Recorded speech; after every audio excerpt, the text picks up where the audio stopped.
Yo, how you doing? Glad you came through. Welcome to the Sugar Love Show, where we have fun.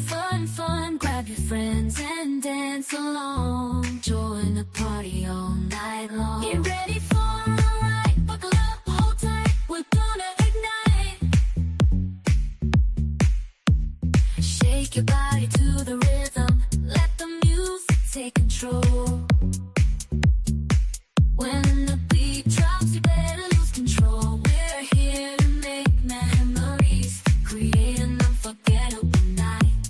Forget about your worries. Let's spread the love and shine so bright. Welcome to the Sugar Love Show, where the energy is high. We're gonna dance till the morning light. Feel the music, let it flow through your veins. Come on, everybody, let's have fun.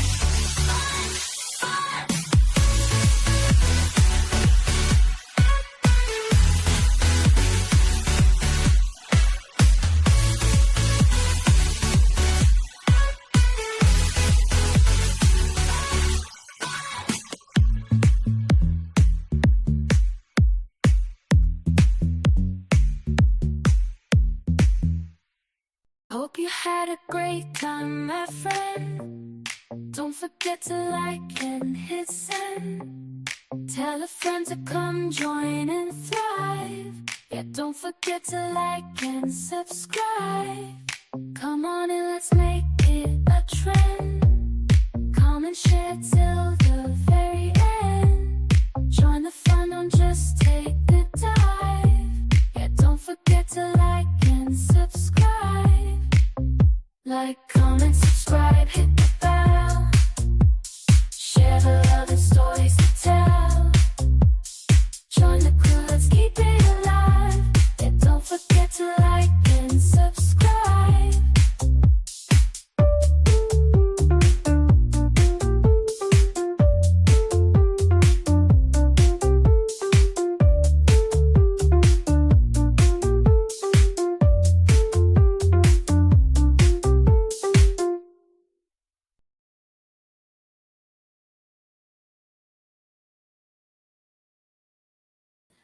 Hey y'all, how y'all doing on this beautiful Christmas Eve day?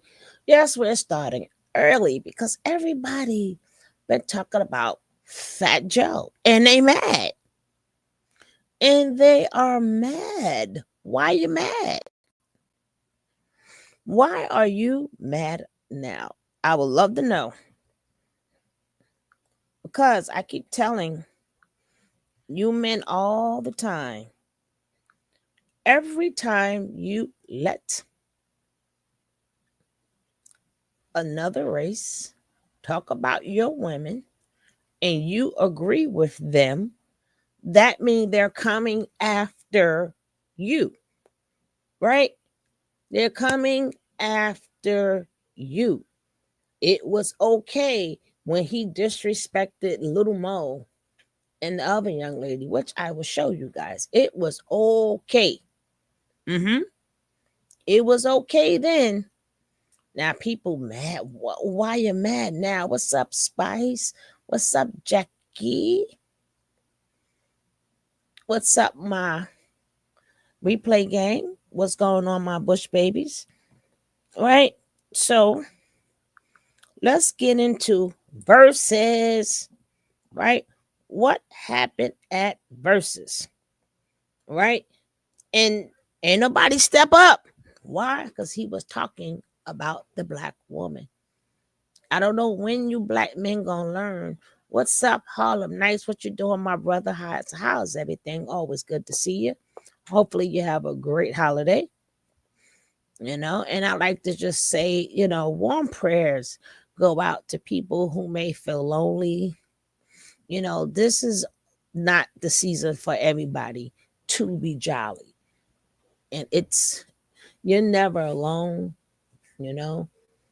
Find a friend or find some solace. A lot of people, they lost people. A lot of people, their family move away. Their kids get grown. They become empty nesters and they're by themselves. So let's just say a little prayer for them that they don't feel depressed. on this season. And for everybody else, enjoy your day, enjoy your family, you know. But we're going to start off with this, right? This was okay for the black man, right? This was okay. This was okay, right? This was okay. Let's go. You're getting your ass whipped right now on TV. This is stuff. If you love real hip hop, make some motherfucking noise. New York, where the you at? Hey yo, you have to bring Remy to save you. This is pathetic. You got all the mother dusty bitches Hey yo, back let's there, go. John. Let's go. Hold on. Let's not go Hey yo, back. hey yo, check this out. Hey yo, Crack. The fact that Remy had to come out to save you. Every fucking song got a feature, John. Hold up, Crack. I didn't see nobody come. Y'all seen somebody come out here with me? Or them I dusty. been either. You gotta go to the crack house to find them bitches. Hold up, but let me tell you something, Crack. I been either. He called them crackheads. He called them dusty, dirty itches, right? But it was okay when he disrespected two black women, right? He didn't disrespect Ashanti. Ashanti sung with both of them. He bought Ashanti and Remy Ma pocketbooks, but disrespected two young women for no reason. And the excuse that people came up with was, this is hip hop. See, people got a terrible, terrible thought of hip hop, right? People don't truly, they made, I don't know why people try to tell us older folks what is a battle. Like, certain things did not go down in the battle, right? It was all about the microphone, first of all, right? Who can rock the mic? That's what a battle is. Who got the best lyrics to rock the mic? It wasn't who got the best lyrics to make it about you, your family, your kids, and all that other stuff. No, they did not always play dirty, right? But again, because he was talking about the two black women, where was the outrage?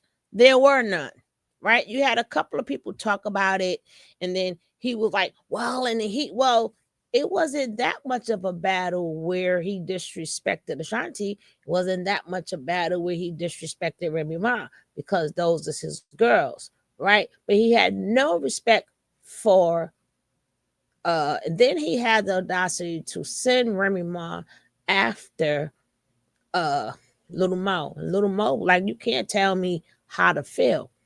But he called them dusty crackheads, right? What did they ever do?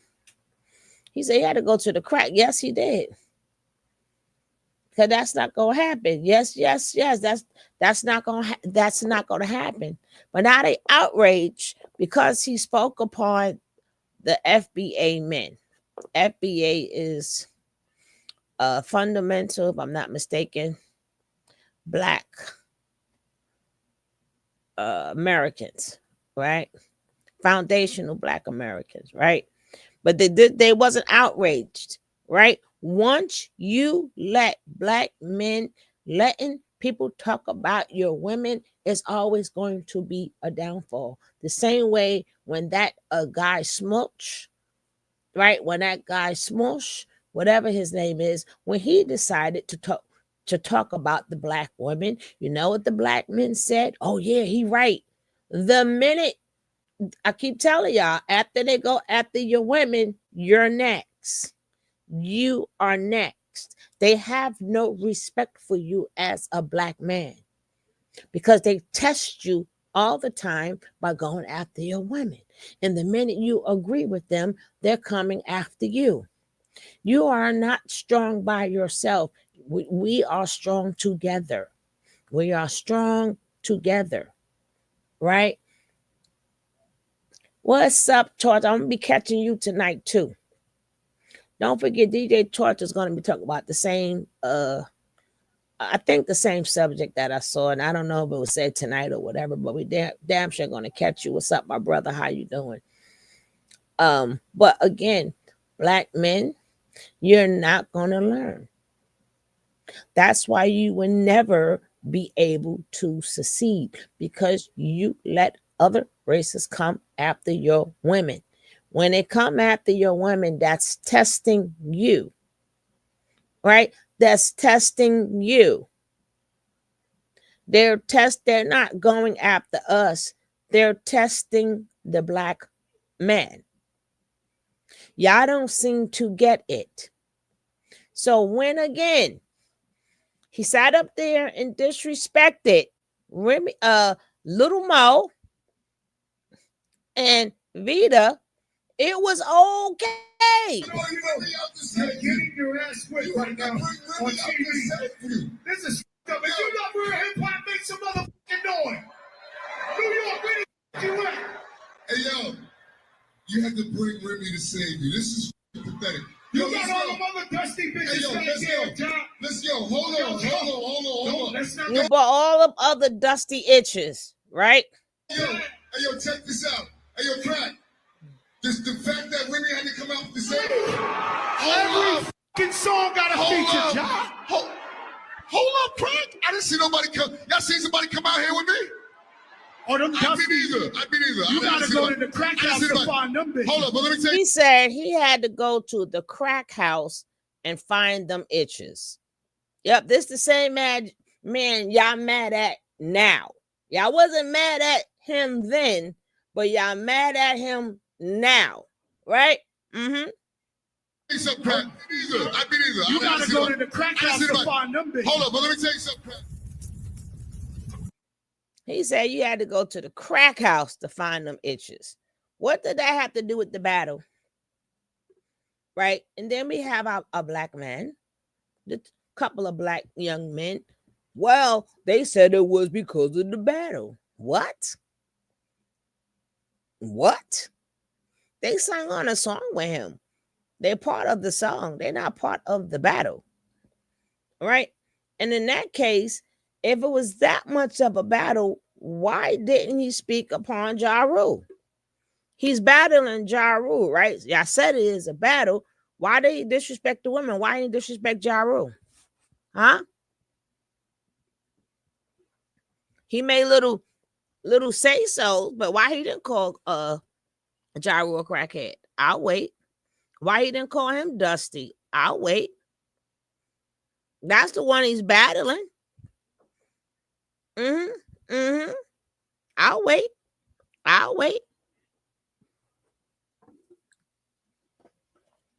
Now, before I get on the part when he was talking about the FBAs, I'm going to do a search. I want to see how outraged people was, right? I'm going to do a search and I'm going to see how outraged people were. How many videos did people do from the outrage of him disrespecting the black women who did nothing, right? They ain't do nothing.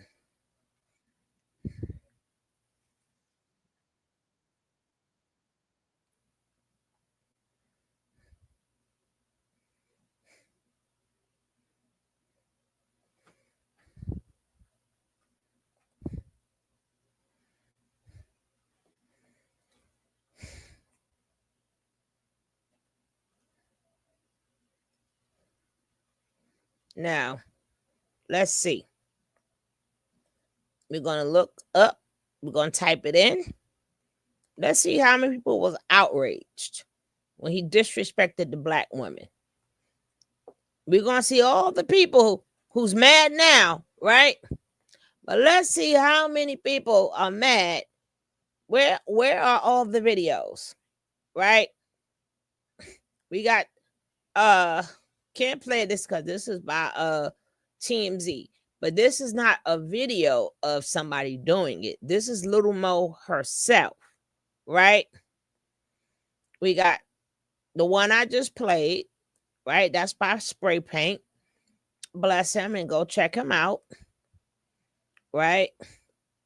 This one didn't talk about it. They didn't even show it, right? So we got two so far. And then he has an excuse. We see 3 videos, right?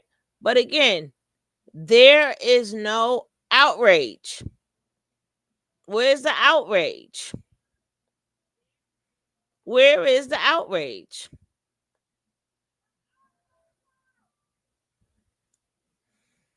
We see CD Nash, that's a female.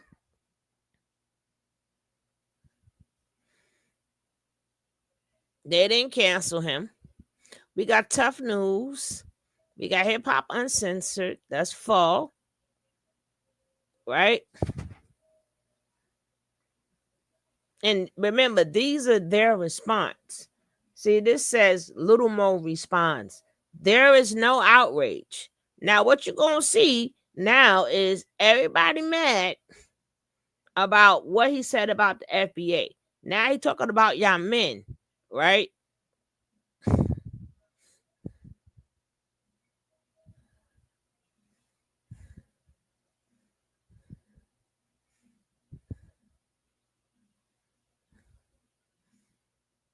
Let's see what he got to say. Now this guy says, did Fat Joe disrespect Little Mo, or are y'all just extra sensitive? Boy, I saw this. If you don't sit your ass down somewhere, Mr. Damn D, sit down somewhere. These are old school people you talking to. You ain't talking to new school people. Talking to old school people. Trying to convince us that's part of, no, sir. No, sir. That's why he's talking about you guys now. Now what? Now what?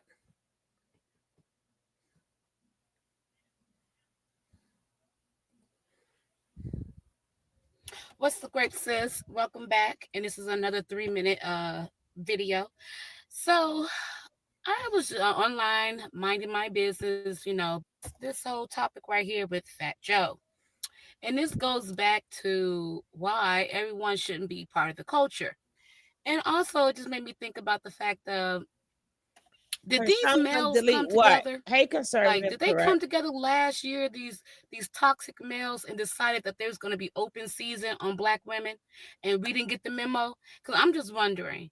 So, as you can see from the title, it says Fat Joe calls Vita and Lil Mo dusty B words and crackheads that need to be fed. And I'm just trying to figure out, when he was having his verses with Ja Rule, at what point did he find that to be necessary? At what point did he find that to be necessary? Was it after Ja Rule was kept playing his hits and Fat Joe didn't have a response to that? I'm just wondering, because I heard that this man used to be called Joey Crack. Joey Crack, and it wasn't for selling crack, okay? Back in the day. You hear what I'm saying? And the only reason why this man is even on is because of the real star, Big Pun, passed away. Well, nobody checking for Fat Joe. Fat Joe was the umbrella man. If you go back to them videos, you'll see him holding the umbrella for Big Pun. Didn't nobody give a shit about him. The last song I actually fully listened to of Fat Joe's was Lean Back. He's and I had Remy Ma on there. So I'm trying to figure out, like, who do he think he is? But then again, this is the same guy that sat there and said that he felt he was more Black than Black Americans, or more Black than Black people. He'd sound like, to me, he the one that's doing the damn crack. He the one that need to stay off the crack. He the one that they had to go get out the crack houses to be able to come and do this verses. Okay? Boy, sit down.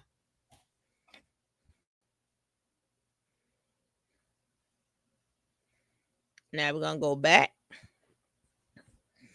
Now let's see what else. Who had to say what?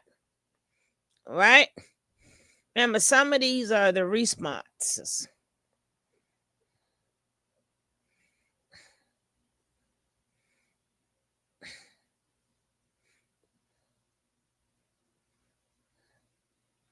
And they're talking about he got canceled. He didn't get canceled.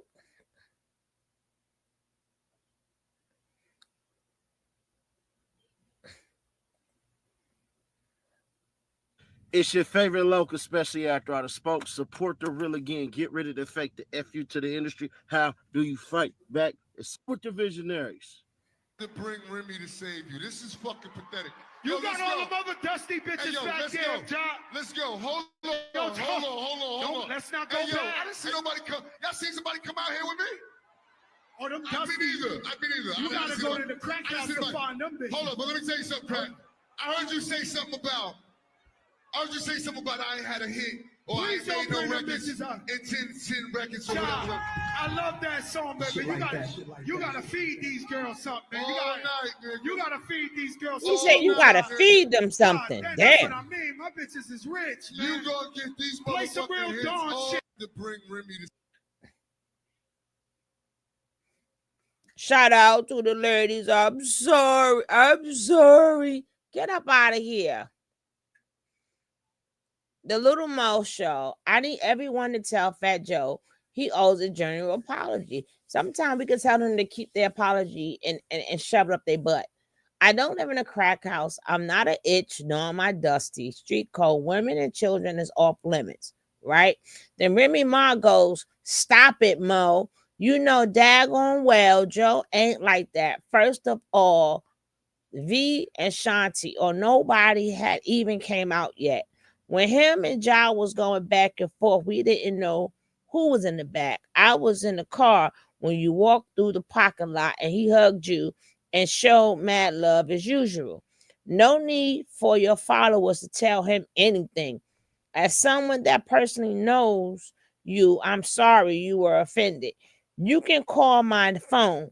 Matter of fact, I'm going to DM you my number. That doesn't go in the same sentence. You can call my phone, but I'm going to DM you my number, which really means I ain't got your number.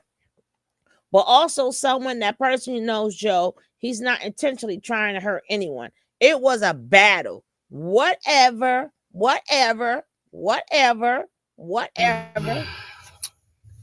Let's say this, right?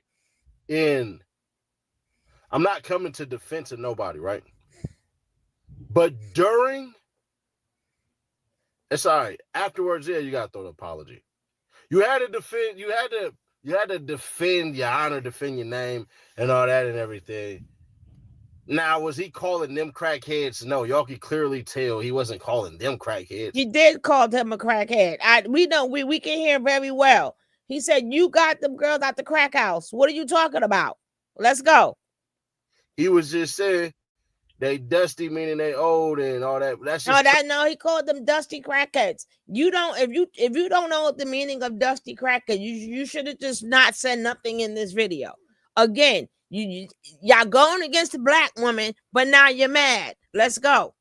Trash talk. Once again, afterwards, yeah, now you're supposed to apologize. That's how it's supposed to go. Remy doing what she's supposed to do, yeah, because Remy know that they about to try to go for the jugular and try to cancel Fat Joe for calling women bitches. But a bitch is a bitch, a hoe is a hoe, a woman is a woman, and a lady is a lady. Now, Remy, you also can't get mad that somebody ain't feeling somebody's apology. For real. There's no, hey, what was he supposed to say? Like, that's the part about it where they like, oh, you know what I'm saying? Lil Mo, what was he supposed to say? Honestly.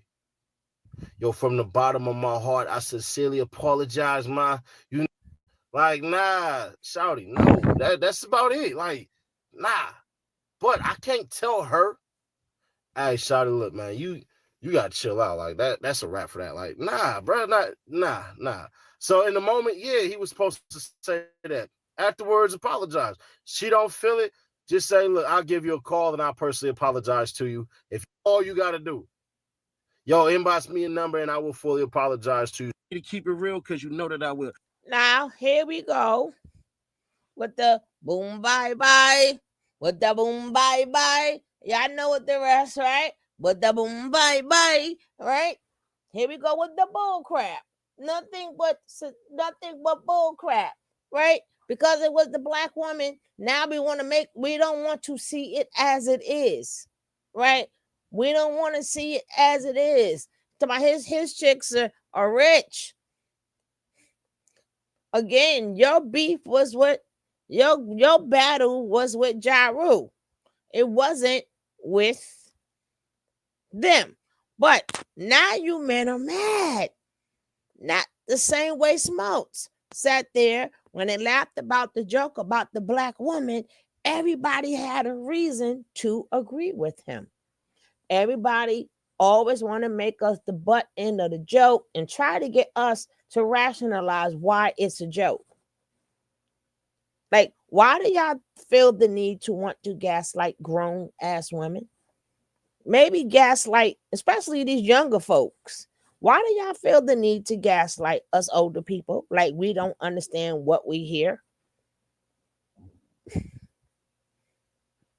Especially if older folks that's out within our age are battling, then we know what they're talking about. Who is your young asses to tell us and try to explain to us what they're saying? You can do that with your age group. Don't do that with the older age group. But this was saying, so no. Go gaslight somebody else. Right? That was totally disrespectful. And again, there, as you see, there was no outrage. So, but there's plenty of outrage for this, right? Now we're gonna check out which one is this? I think this is Red Supreme. This credit goes to Red Supreme, right? Remember, it's also this is also a fair use. This is also fair use, right? Mm-hmm.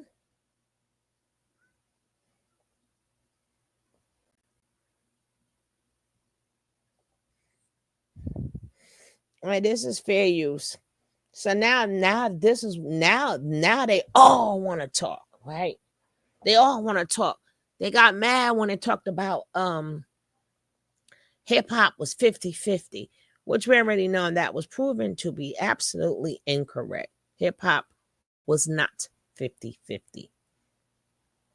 Did they contribute? Yes. It was never 50-50. Right? So let's see how mad they are now. I wanted you to see how they wasn't mad before, but they're mad now. Right? For a very long time, man. You know. See, they want to say, you guys ain't from New York. You wasn't there. You wasn't there. Neither was you, Fat Joe. You wasn't around when hip-hop was started, but guess what? I do understand the elements that created hip-hop, and that comes from foundational Black American culture. That's exactly where it comes from. I do know that. Shout out to my New York people that's on Fat Joe's ass, because a lot of my New York people been way too quiet about this buffoonery. Some of V doesn't shrug it. Lee Fat Joe said hip hop was Puerto Rican and black. Whoa! Only smack rapper that you know is smack.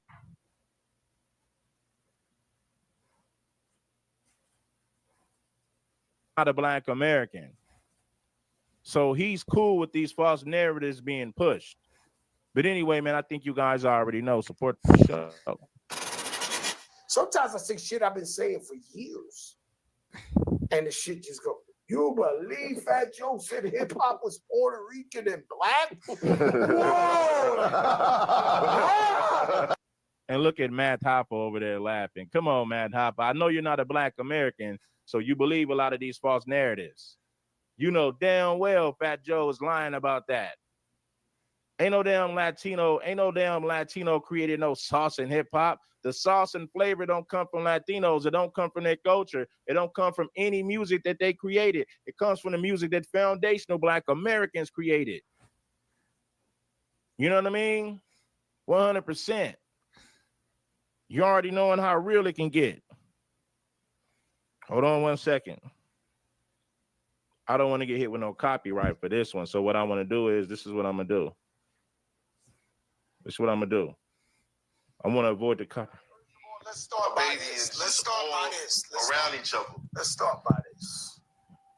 These rumors were made by radical black racists. Radical black let's just racists. say that. Now we It's a radical. group of these guys that don't want to hear Jamaican, don't want to hear Guyanese, don't want to hear. They don't want to hear a black guy that ain't down with them. Right? So their job is to criticize anybody who don't look like them or who ain't Black American. Who are these guys? See, you want me to say it? Change all this clout. I mean, see, the problem is, right? Now I can't speak for the Hispanics, but I could speak for like the West Indians and the Afro Latinas, right? The Afro Latinas. Because we have to remember that Afro Latinas are not treated good. Like if you go to Puerto Rico, the first thing they look at is your complexion, right? First thing they look at is your complexion. A lot of these Spanish speaking countries, they look, or islands, they look at your complexion, and that's how you are treated. Now, far as with the West Indians, like, yeah, we were raised a little bit different out here in New York compared to other places. Boy, I watched a couple of videos. They tore New York up. They tore New York a new asshole. They tore New York a new asshole. We let this start. No, it wasn't like we didn't let anything. That's just how it was. Okay? That's just how it was. I'm sorry that we lived in a melting pot. I'm sorry that everybody could go play in the park. I'm sorry that we up there jamming. They liked what we was doing and they joined in, right? This wasn't even in conception of hip hop. We was just people that was partying and dancing. It ain't like we needed a gatekeeper. No, none of that stuff existed back then. All the things that you were saying about New York, stop. It's not our fault. We in a melting pot. It's not a fault. It's not our fault. They didn't like us, but some of them, started to chill with us. It is what it is.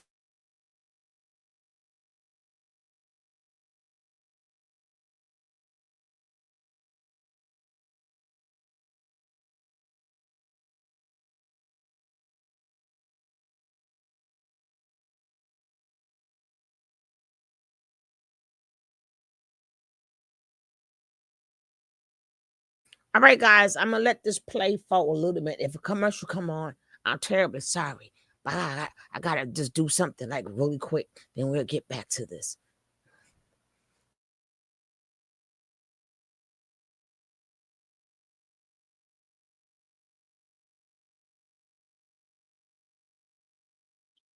But anyway, man, I think you guys already know. Support the show.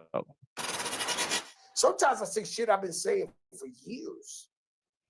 And the shit just go, you believe Fat Joe said hip hop was Puerto Rican and black? Whoa! And look at Matt Hopper over there laughing. Come on, Matt Hopper. I know you're not a Black American, so you believe a lot of these false narratives. You know damn well Fat Joe is lying about that. Ain't no damn Latino created no sauce in hip hop. The sauce and flavor don't come from Latinos. It don't come from their culture. It don't come from any music that they created. It comes from the music that foundational Black Americans created. You know what I mean? 100%. You already knowing how real it can get. Hold on 1 second. I don't want to get hit with no copyright for this one. So what I want to do is, this is what I'm going to do. This is what I'm going to do. I want to avoid the copyright. Let's start by this. Let's start by this. Around each other. Let's start by this. These rumors were made by radical Black racists. Let's just say that. Okay? It's a group of these guys that don't want to hear Jamaican, don't want to hear Guyanese, they don't want to hear a black guy that ain't down with them. Right? So their job is to criticize anybody who don't look like them or who ain't Black American. Who are these guys? You want me to say it? Change all this clout. I mean, the FBA, Foundational Black Authority, whoever the fuck these broke niggas is. He said foundational black authority, whoever these broke niggas is. Foundational black authority, whoever these broke niggas is. Fat Joe is going in. Let's just say that. Okay, it's a group of these guys that don't want to hear Jamaican, don't want to hear Guyanese, they don't want to hear a black guy that ain't down with them. Right. Right? So their job is to criticize anybody who don't look like them or who ain't black American. Who are these guys? You want me to say a name? We're going to give them too much clout. I mean, the FBA, Foundational Black Authority, whoever the fuck these broke niggas is. I'm just keeping it a buck. And that shit is to attack everybody on Twitter.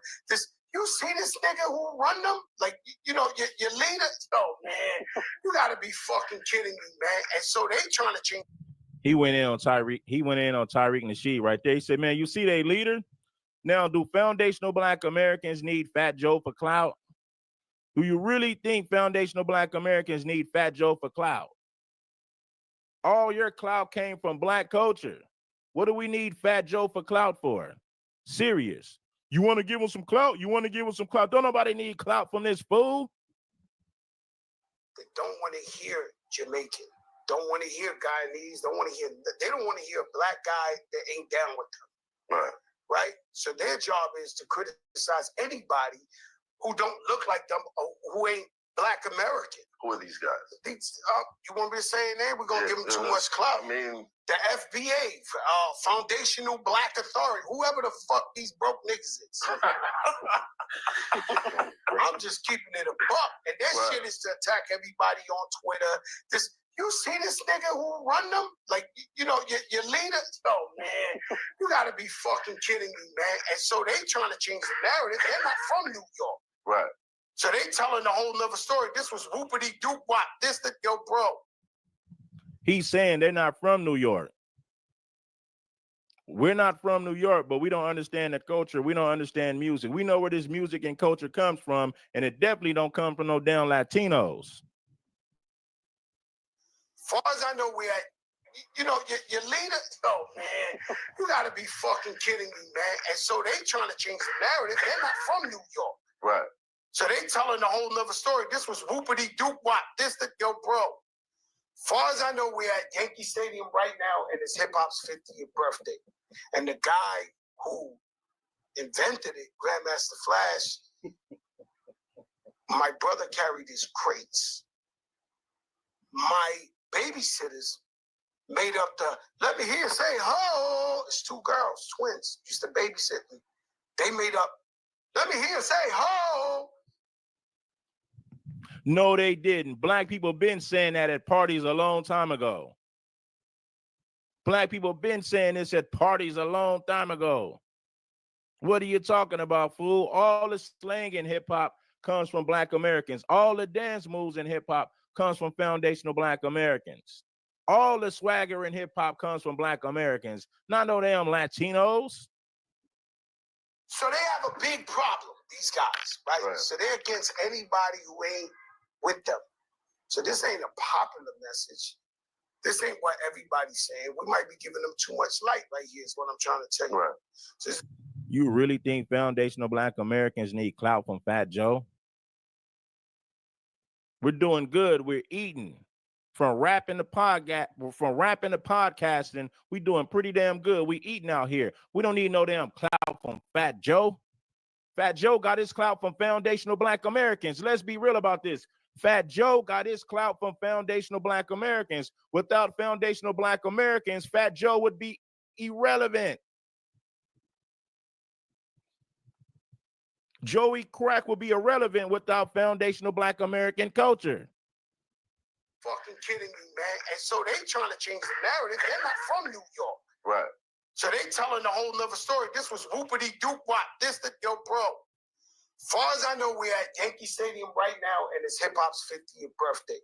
And the guy who invented it, Grandmaster Flash, my brother carried his crates. My babysitters made up let me hear you say, ho. It's two girls, twins, used to babysit me.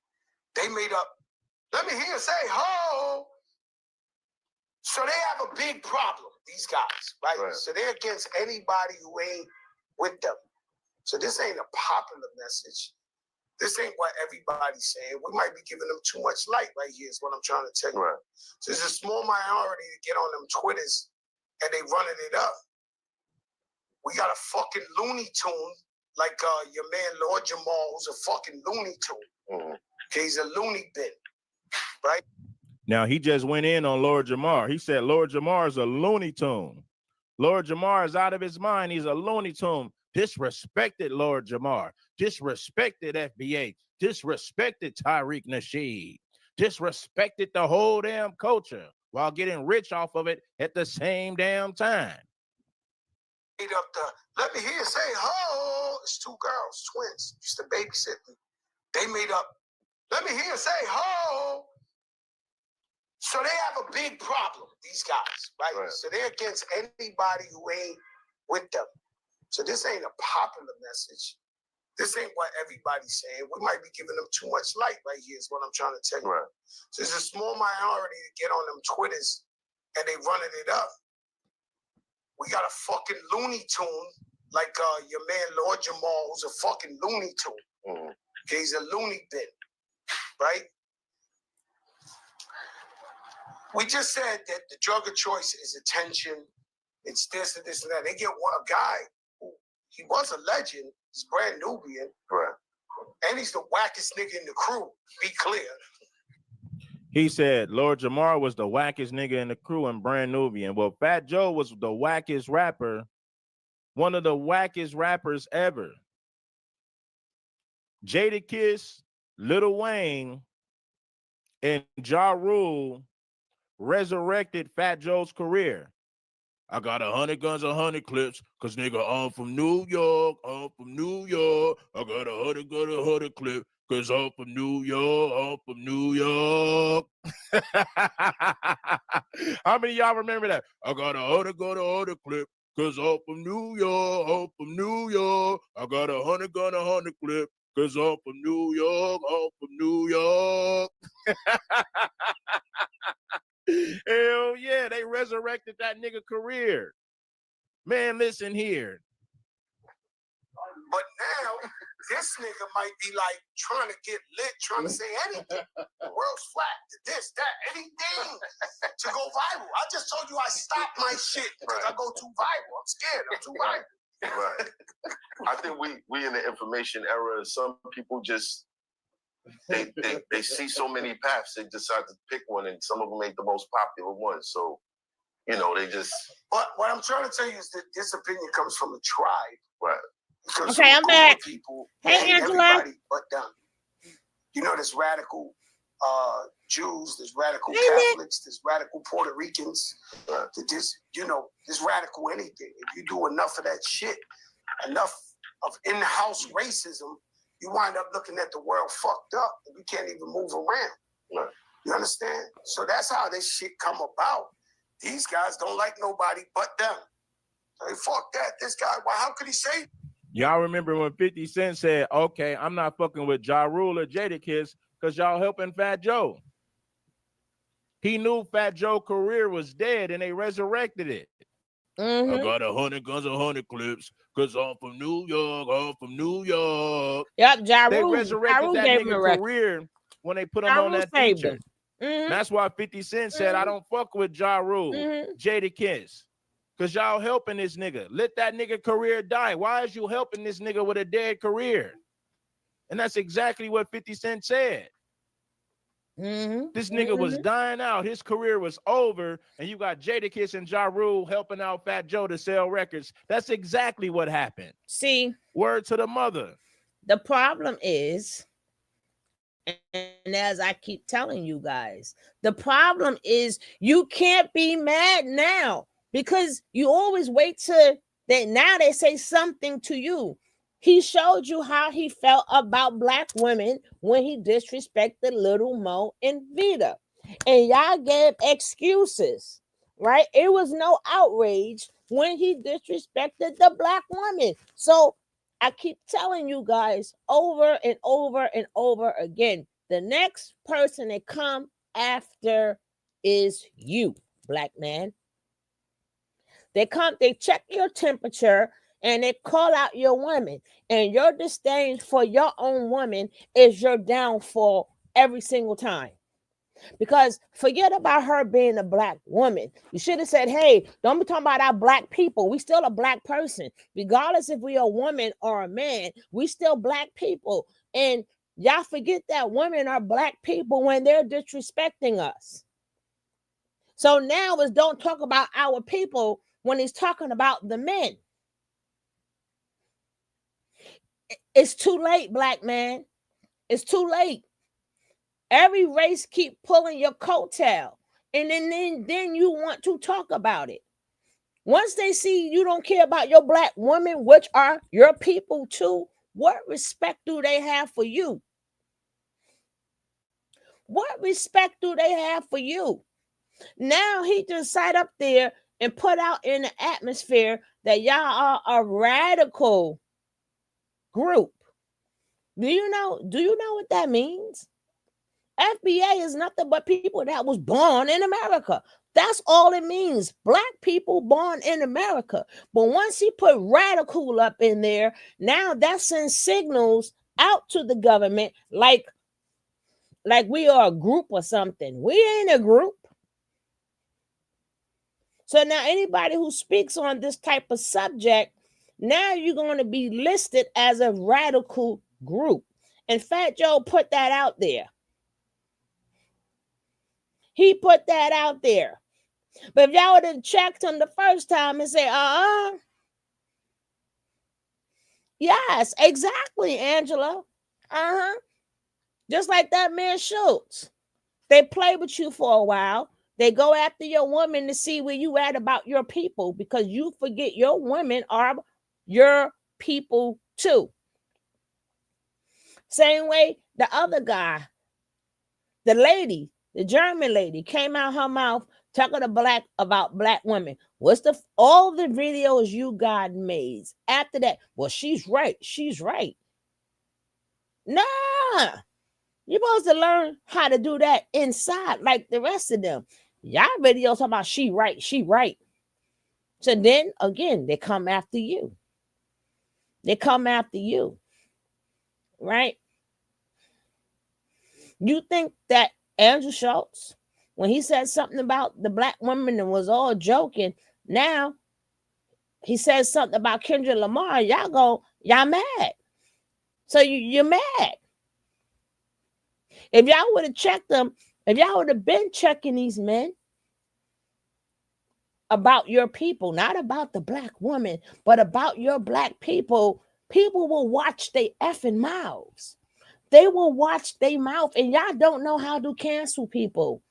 You're always going to have them people that come on up in there. Well, he's right, No, he's not right. There's no person that was born. I don't care how much research you have done. There's nobody who was not born within 1960 is going to tell me nothing about hip hop. I don't care what you read. If you was not born in the 60s or early 70s, you can't tell me nothing. Because in the conception, even if you was born in the early 70s, you know what your aunts and uncles was dancing to. You know what your aunts and uncles were doing. You was a little one right with them. And it wasn't even really big like that when it first came out, because it was just a thing to pass time, right? We didn't have video games and stuff. That was just something to pass time, right? So we took, and then even with the Jamaican music, we don't have to argue with that because they don't even know their culture. They don't even know Jamaican music comes out of Black American music. It comes out of Black American music, which I have done that video already. I need to check that video out. It's on my other channel. If I find it, I may play it again. But it just baffles me. Why is it 50 million videos now? I can understand because you call them a radical group. And whoever is not like them. No, Joe, you started it. you started it. And you didn't bring any. And then he called Lord Jamar the lowest the lowest link and stuff like that. We're gonna hear more. But black men, you know, that's why you wonder why you can't move. You worried about is we gonna be submissive or not? No, you better get a backbone. Stop worrying about us being submissive. You better grow backbone. That's how you get your woman to be submissive. Grow a backbone. We would love to see you tear somebody behind up who talk about your people, even though it's the women people. We would love to see you step up. These men have not seen you step up yet. That's why the joke is always on us. And y'all think it's funny. No, that's phrase one. Phrase one is to talk about their women. The next phrase is to go after you.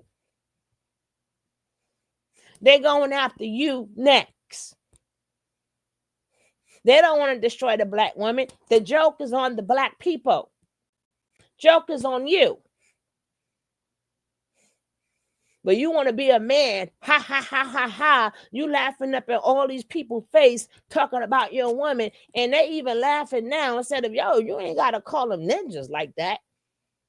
You know what I'm saying? Or y'all see, y'all say what y'all want. Fat Joe got more backbone than them. Fat Joe already proved I got more backbone than you. I can say what I want to say. What are you going to do about it? What you going to do? Make a video? I already made my money off of y'all. My money made. But what you going to do? You don't want to buy this record? It don't matter. I am financially secured. My family is financially secured. What you going to do about it?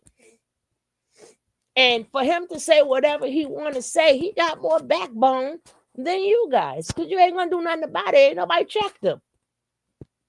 Ja Rule didn't even really check him. He didn't check him. He was like, whoa, wait. Ain't nobody check Fat Joe. What, y'all scared? Again, they keep testing you to see where your backbone is at. The Spanish people coming out there, yeah, they be punking the heck out of them. All the races, Angela, all the races. And it don't got nothing to do with that ninja word neither. It's the fact that he called them a radical group. Now that's government talk. That's government talk. That's a whole nother language. That's a whole nother lingo. Like he put people in danger by saying that. But let's carry on. Word up, son. I'm on my New York shit done. I'm on my New York shit, son. How could it, bro? Have you been to my hood? The world fucked up. We can't even move around. You understand? So that's how this shit come about. These guys don't like nobody but them. Hey, fuck that. This guy, well, how could he say this? How could he? Bro, have you been to my hood? Do you know where I'm from? Yeah. You know, we did my brother's funerals. More black people than Spanish people at the funeral sitting next to my mother. Do you know where the fuck I'm from? Yeah, I do. You trying to tell us what happened over here?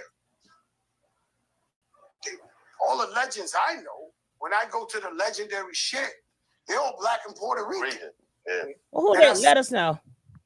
He said Name all the them. legends he know are Name black and Puerto Rican. Name them. Name them. Show me the legends in hip hop who are Puerto Rican. Exactly. Name them. Show me the Puerto Rican Latinos that are relevant in hip hop today who has influence over the culture. I'll wait. I'm waiting too. Name them. They're trying to tell us what's going on over here. Name We know the culture didn't come from no damn Latinos, bro. You guys grew up listening to Spanish music that your parents played in your household. There was no soul. There was no funk. There was no soul to the music you guys grew up listening to.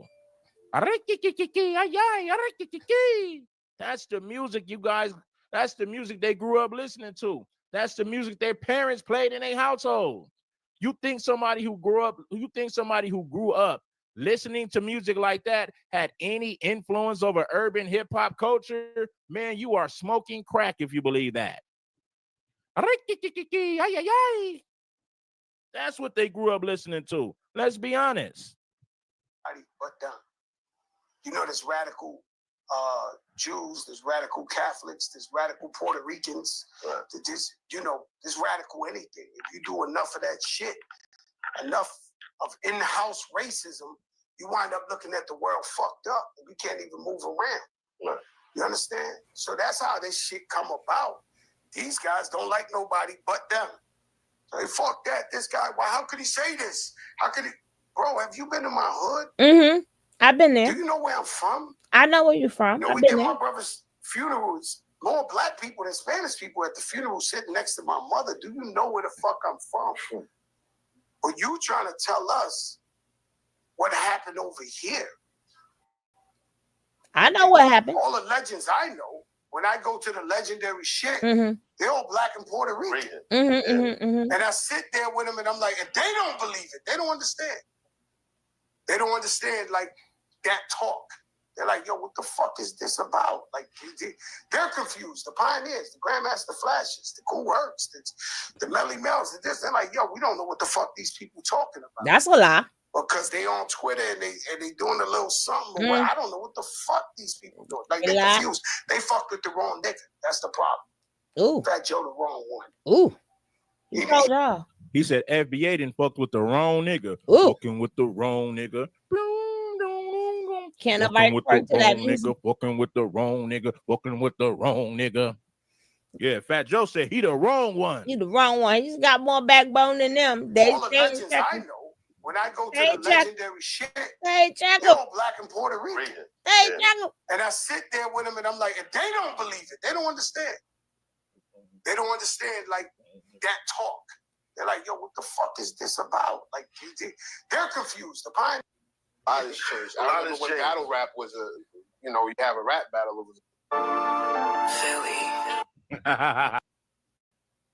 By being left-handed. If it seems that Black society here in America differentiates between that which is Black and that which is Latino, not really. For if you actually were to listen to the plight of the Afro-Latino in nearly every country, it is the culture that defines it for them. The colorism is embedded in the so-called Latino culture, and the Afro-Latino has been accepted by the Black American in a way that they have not been accepted in their own country. The white Puerto Ricans have been accepted as well, but the colorism? No, that's in your community. Nicole in the closet. Fight for Haiti in the way closet. that you fight to be recognized in for the hip-hop. closet, Nicole. Fight for the Afro-Latino in Puerto Rico that feels marginalized by the white Latinos that you identify yourself as. These are the cries of colorism. We have danced together and we have rapped together, but we are still separated. We cannot be brothers or sisters or a community when it is time to. We did it together. There was no separation. We did it together. All this togetherness. When in reality, there's nothing but separation. These are the cries of colorism. We have danced together and we have rapped together, but we are still separated. We cannot be brothers or sisters or a community when it is time to either party or support an arbitrary struggle. No, it has to be done by the code. Right. See, everybody want to claim Black and brown unity when they can make money off of our culture, when there's some type of financial gain. Yeah, the same way people, when they speak upon the police and they go, and how they do the Black and brown, I don't see where y'all getting, I don't see where y'all getting popped off. I see where things happen if they're coming to get you, but I've never seen y'all done the way we have been done. I've never seen y'all women in the bed sleeping and the cop come pop you off. I've never, they keep saying how the cops do the Black and the brown. Nah, they not messing with y'all. They're messing with the Black, not the brown. But they included themselves. We let them include themselves in that too. I'm waiting for when we have seen a Hispanic person that people, not just a person, people use. I've never seen one walking with Skittles and got popped. Like, I've never seen, not saying it doesn't happen, I've never seen it where it's popular, where I've looked on the news and, oh my God, he got off again. This cop got off again. This cop got off again. Where was brown people? I mean, if it have, please let us know. Please drop that down in the comments where the popo is targeting you guys. I will wait, but we even let you include yourselves in that, where we know for a fact y'all are not being targeted. Y'all are not. I've never seen one eating Skittles. I have never seen one on the floor saying I can't breathe. I have never seen one. His last words was "mama." I've never seen that with brown people. I've never seen them being hung. I have never seen it. I have never seen the strange fruit with the brown people. We got story after story after story after story, person after person. We don't have. Where's their list at? Where is their list? I will wait. Well, you know how the cop do the brown and the black. Okay, well, what's going on with the brown? I see what's going on with the black. Well, what's going on with the brown? I will wait. I'll wait. And then when it comes down to when things happen, if we together, like even with a lot of other races, right? They don't understand when we say you black, we only meaning you're melanated, right? Y'all, sometimes y'all take stuff too far, right? We may not know what country you from. Black does not necessarily mean, when we calling you black, it does not necessarily mean you're American. It just means you're melanated, right? You have melanation in your skin. That's all that means, is melanation. No, I'm not black, I'm this. No, I'm not black, I'm that. So y'all say it really quick to separate yourselves from us. Y'all separate yourselves from us really quick, right? But then when it comes down to the hip hop, oh, that's us. Now that's a us thing, right? But see, they made their money off of us. So what y'all gonna do now, black people? They made their money. Their pockets got fat. They made their money.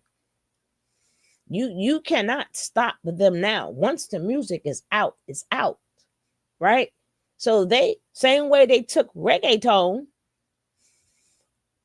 they made billions of dollars off reggaeton. Billions. Everywhere you go, you hear reggaeton. That is their music. They don't need the black people no more. And that's including the American blacks or the West Indian blacks. They don't need you anymore. They extracted what they wanted and what they needed out of you.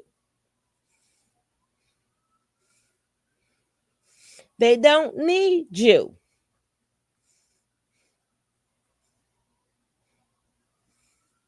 And they're still, now they can take their money and now go pure reggaeton. What you gonna do?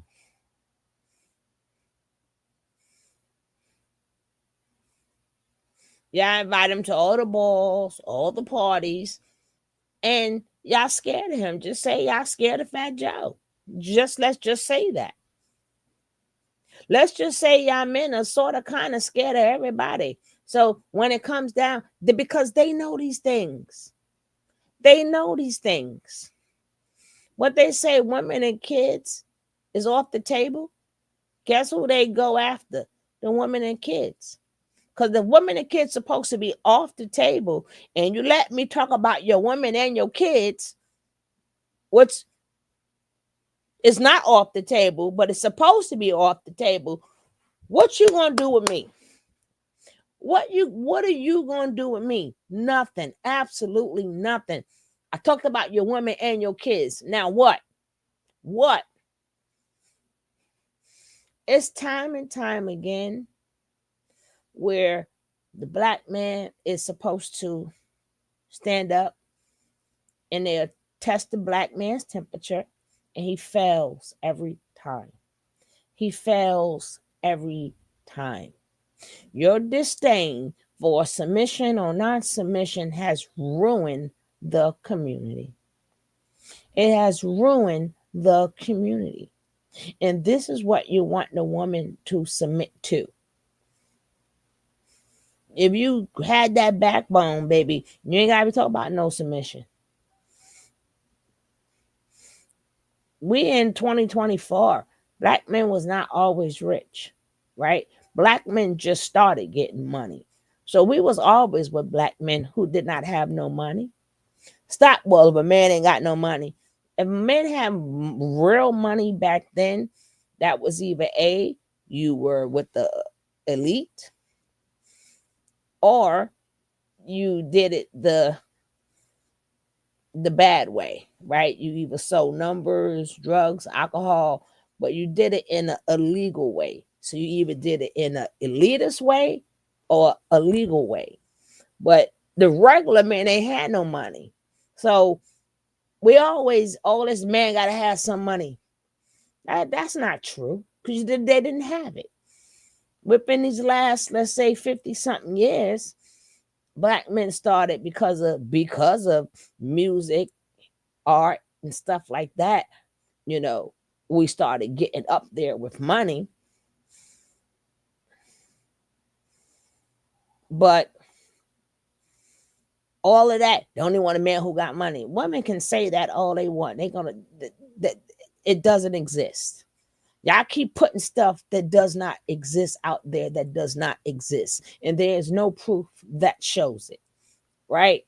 There is none. Oh, they're only looking for a man who looks like this, which is not true also.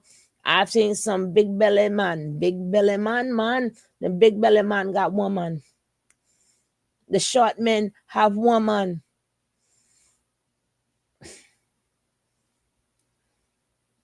So y'all throwing yourselves under the bus. You ain't throwing us under the bus. You throwing your race under the bus because you want to make money off talking about black women all day. And these men like, yeah, I'm talking about them too. Because as long as I'm talking about the black woman too, that keeps them separate. Because now they're going to do another video. And guess what? They're going to agree with us. Black men are the only men who does that. The only men who do that. Y'all have became a joke. I'm sorry. Y'all have became a joke. And they're not good to their women. But we don't know. The women ain't all wholesome. But we won't know. Every country and island you go to, they got ladies of the night everywhere. They got 304s everywhere. Right? But you don't see them doing video after video after video. You don't see no other race crying about, we need a leader.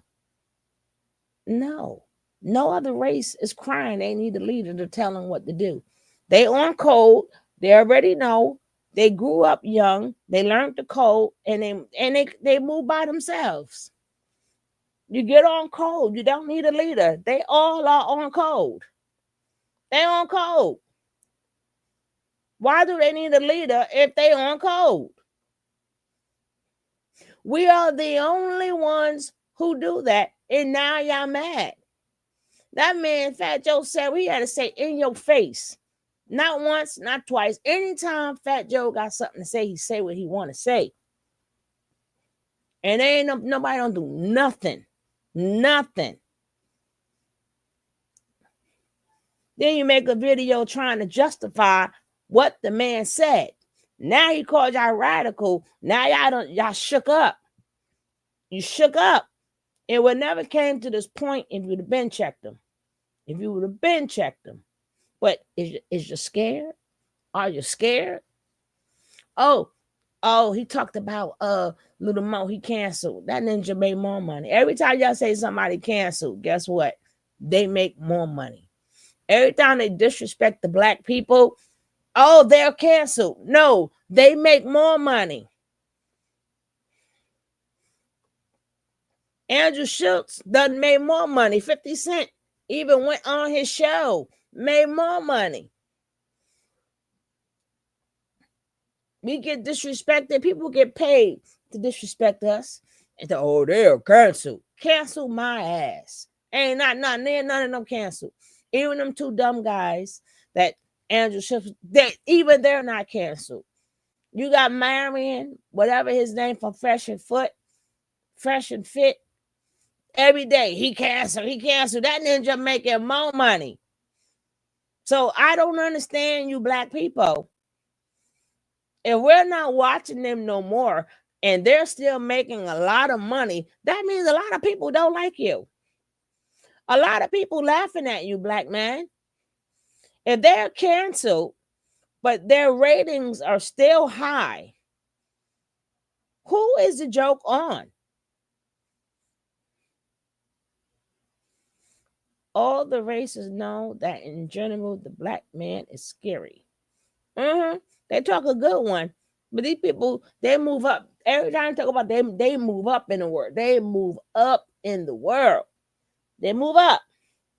Then you know they got to put Fat Joe out there because they have to take us away from Andrew Schultz, right? What's going on with Jay-Z and Andrew Schultz? They had to get us to forget about them.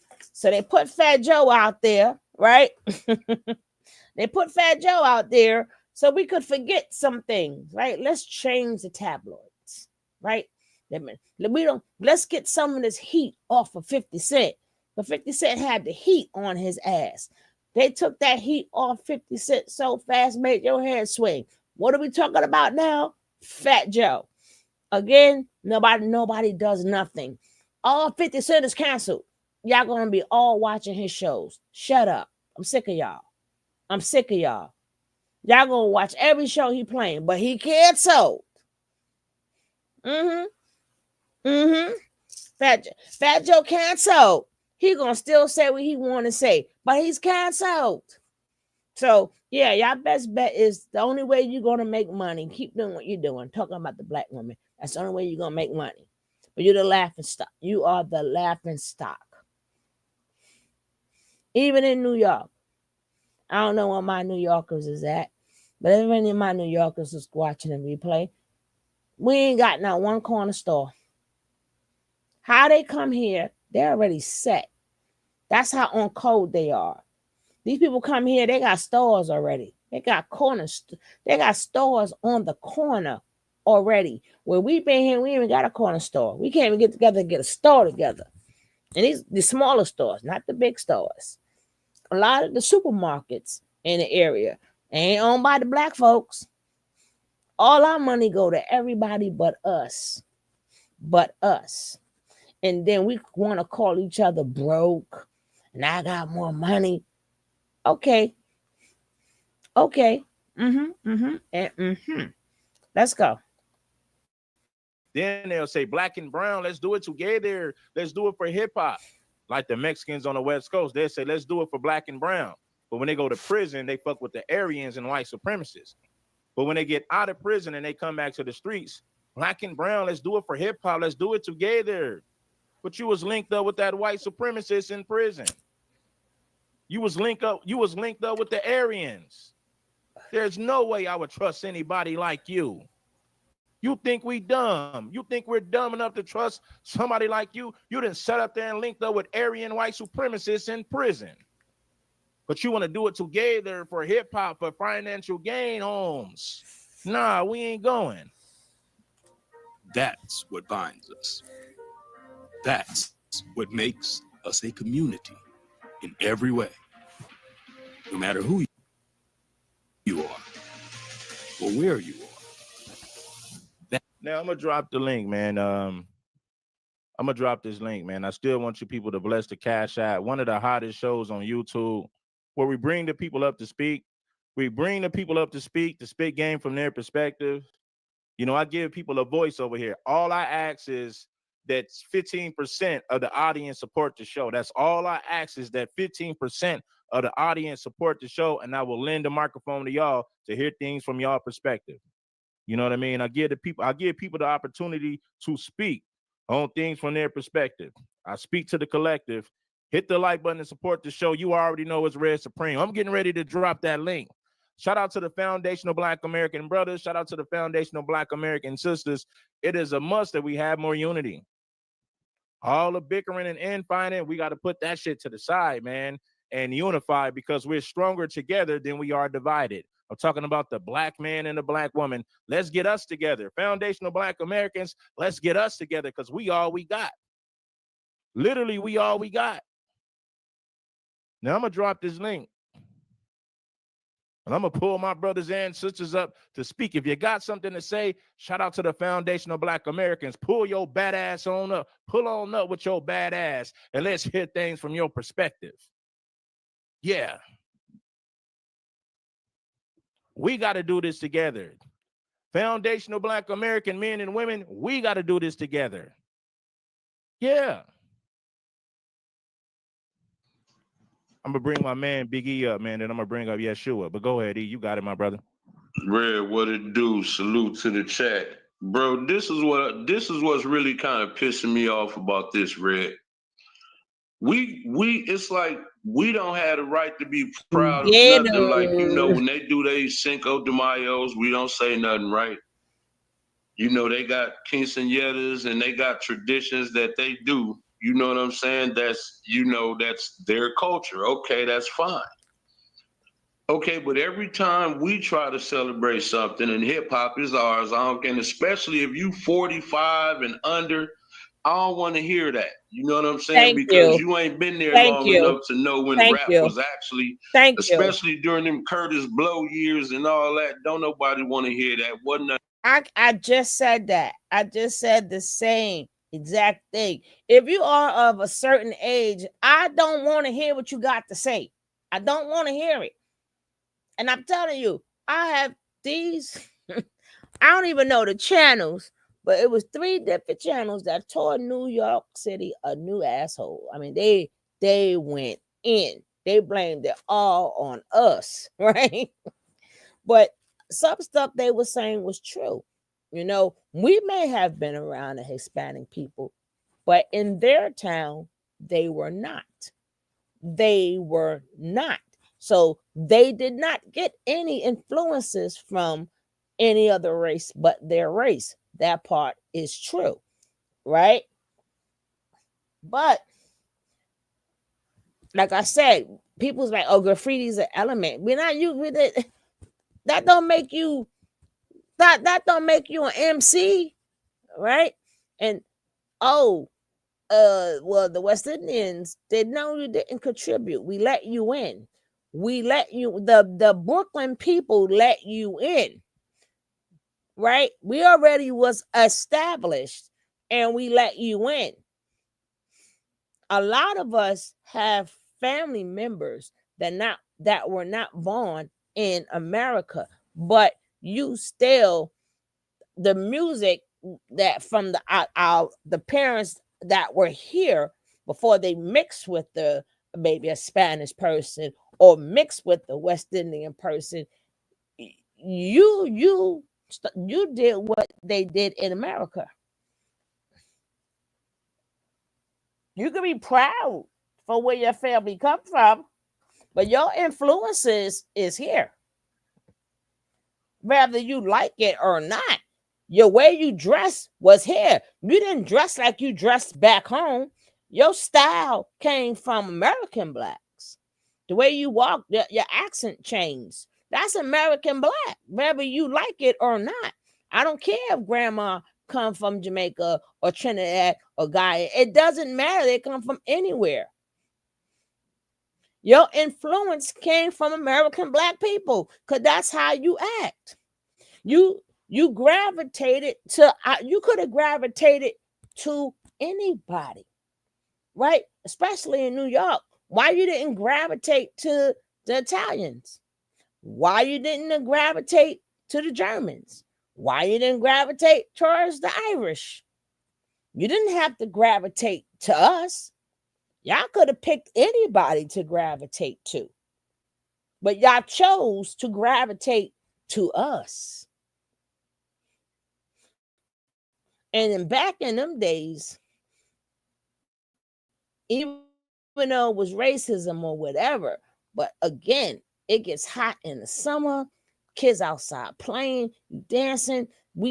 Remember, the part they forgetting is our parents blasting music in the house, and our parents and grandparents, depending on how old you are, right? They put that speaker in the window before there were even block parties, right? Or they bought the radio outside to play dominoes and spades. Only thing we did was took their music and took the instrumental side and rapped over it, right? It's still Black American music. We played what we heard in the house. So when they came to join us, they joined us with the music that was played in our house. So yeah, because okay, well, such and such family got Spanish in them. Okay, fine, whoopie-doo. But this is what they gravitated to. They didn't gravitate over there. They gravitated over here. They didn't gravitate to the salsa, the merengue, the bachata. They didn't gravitate to that. They gravitated to this, right? Same way they gravitated to the jazz. They gravitated to the rock and roll. Like each generations, people gravitated to us. Even the doo-wop, they gravitated to us. They gravitated to how we do stuff. And they like how we do stuff. You can't get no more culture than that, right? You cannot get more culture than that. And for anybody else, y'all had to create a culture also. That's down to my Hispanic people. Y'all had to create a culture in Puerto Rico. Y'all was shipped there too. Y'all had to create a culture. The Jamaicans, they had to create a culture. So we had to create one too. None of us is from our motherland. Okay? So if we ain't got a culture, neither do y'all. Neither do y'all. Y'all made y'all culture, so did we. So did we. We always have done our thing. Always done our thing. Then y'all want to add in, oh, well, this was passed down through the African family. No, sorry. A lot of us was sold. A lot of us was what we eat now. They got to do with how you ate. We ate what was there, right?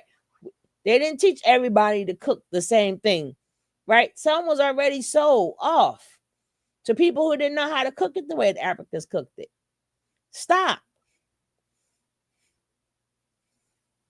Even with the piano and guitar, we learned how to play that because we were playing drums first. When they realized that when we were playing drums, that it was really messages that we were giving, they took the drums away from us. There ain't no more drums for you. Y'all can look that up. That's history. Go look it up.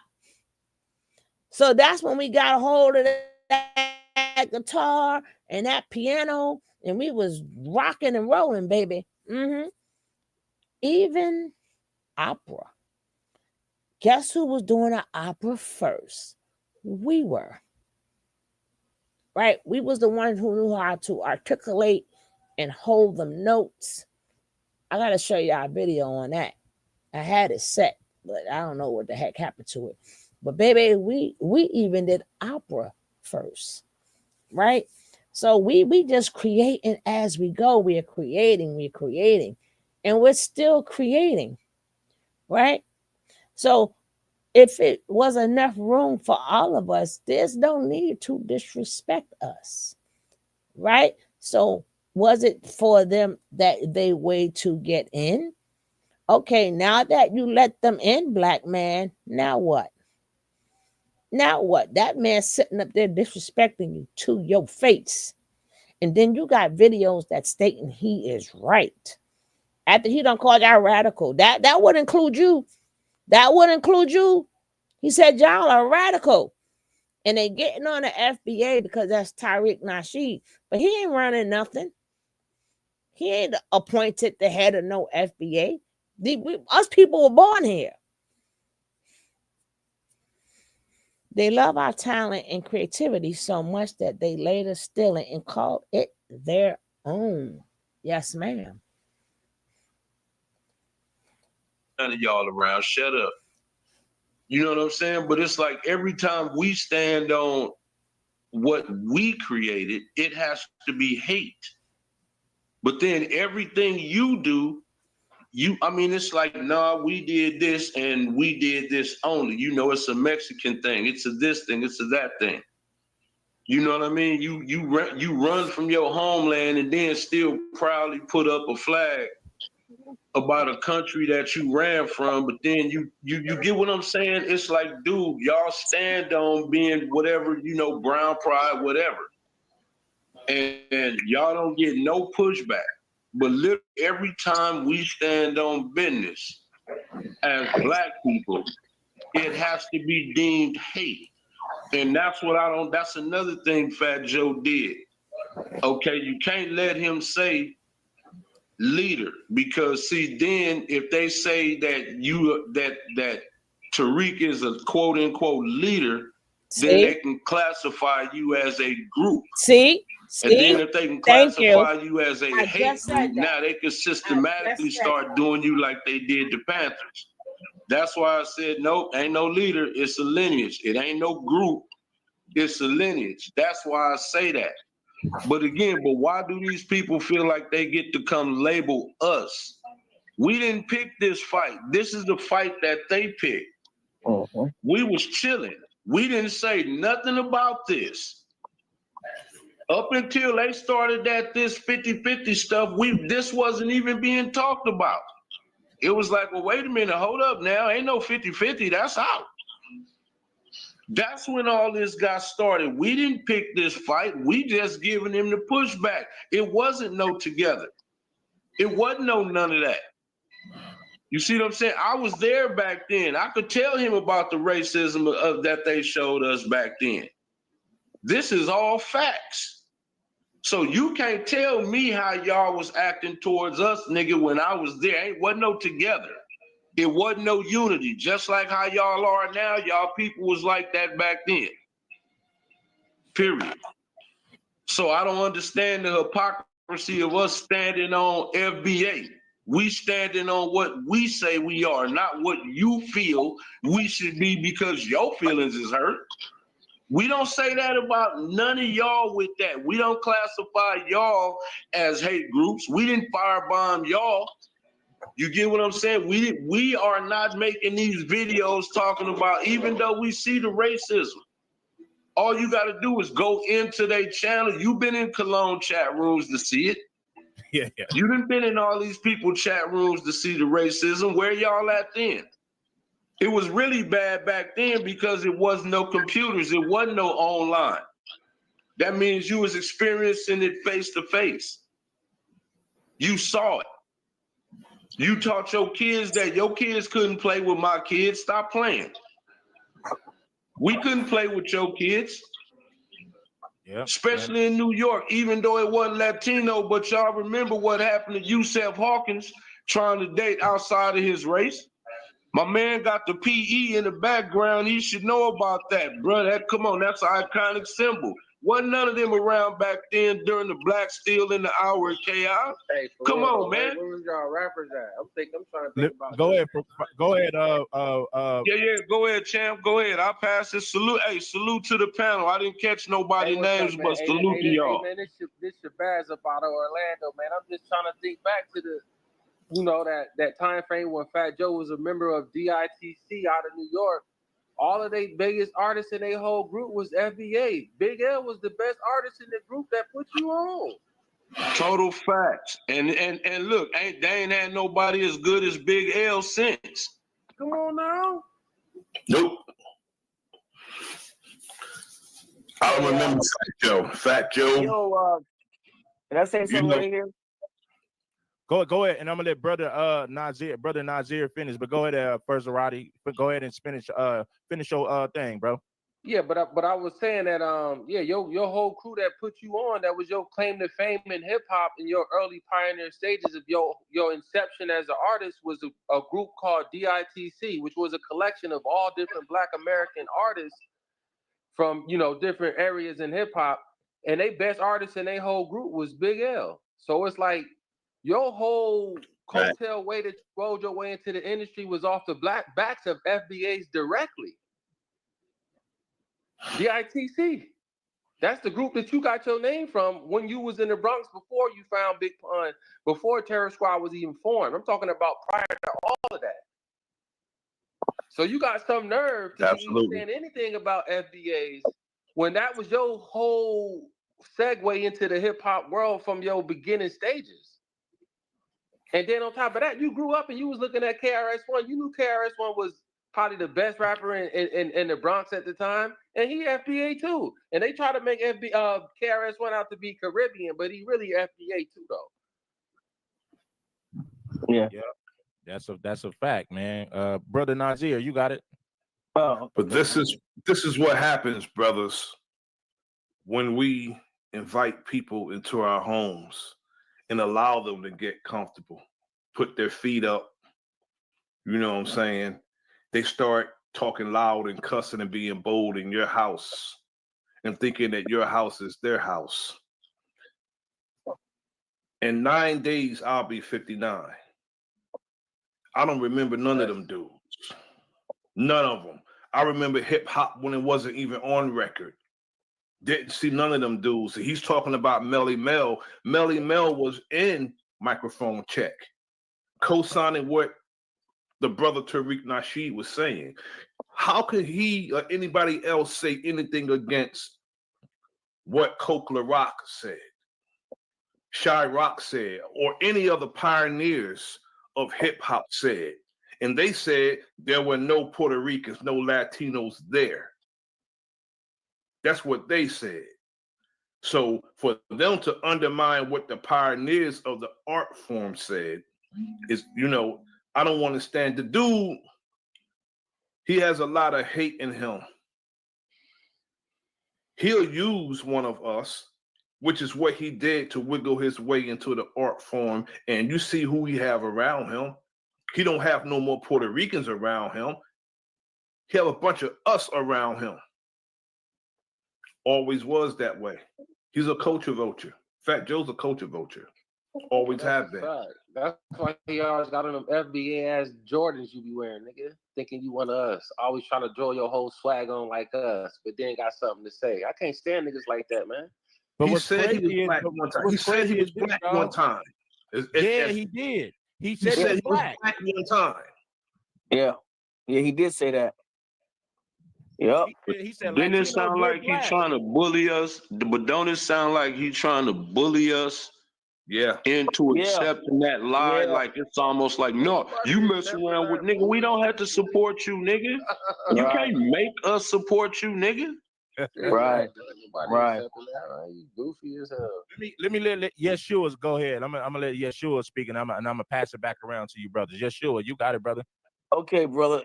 Hey, what's up, Red? Hey, look, man. Let me say this right quick.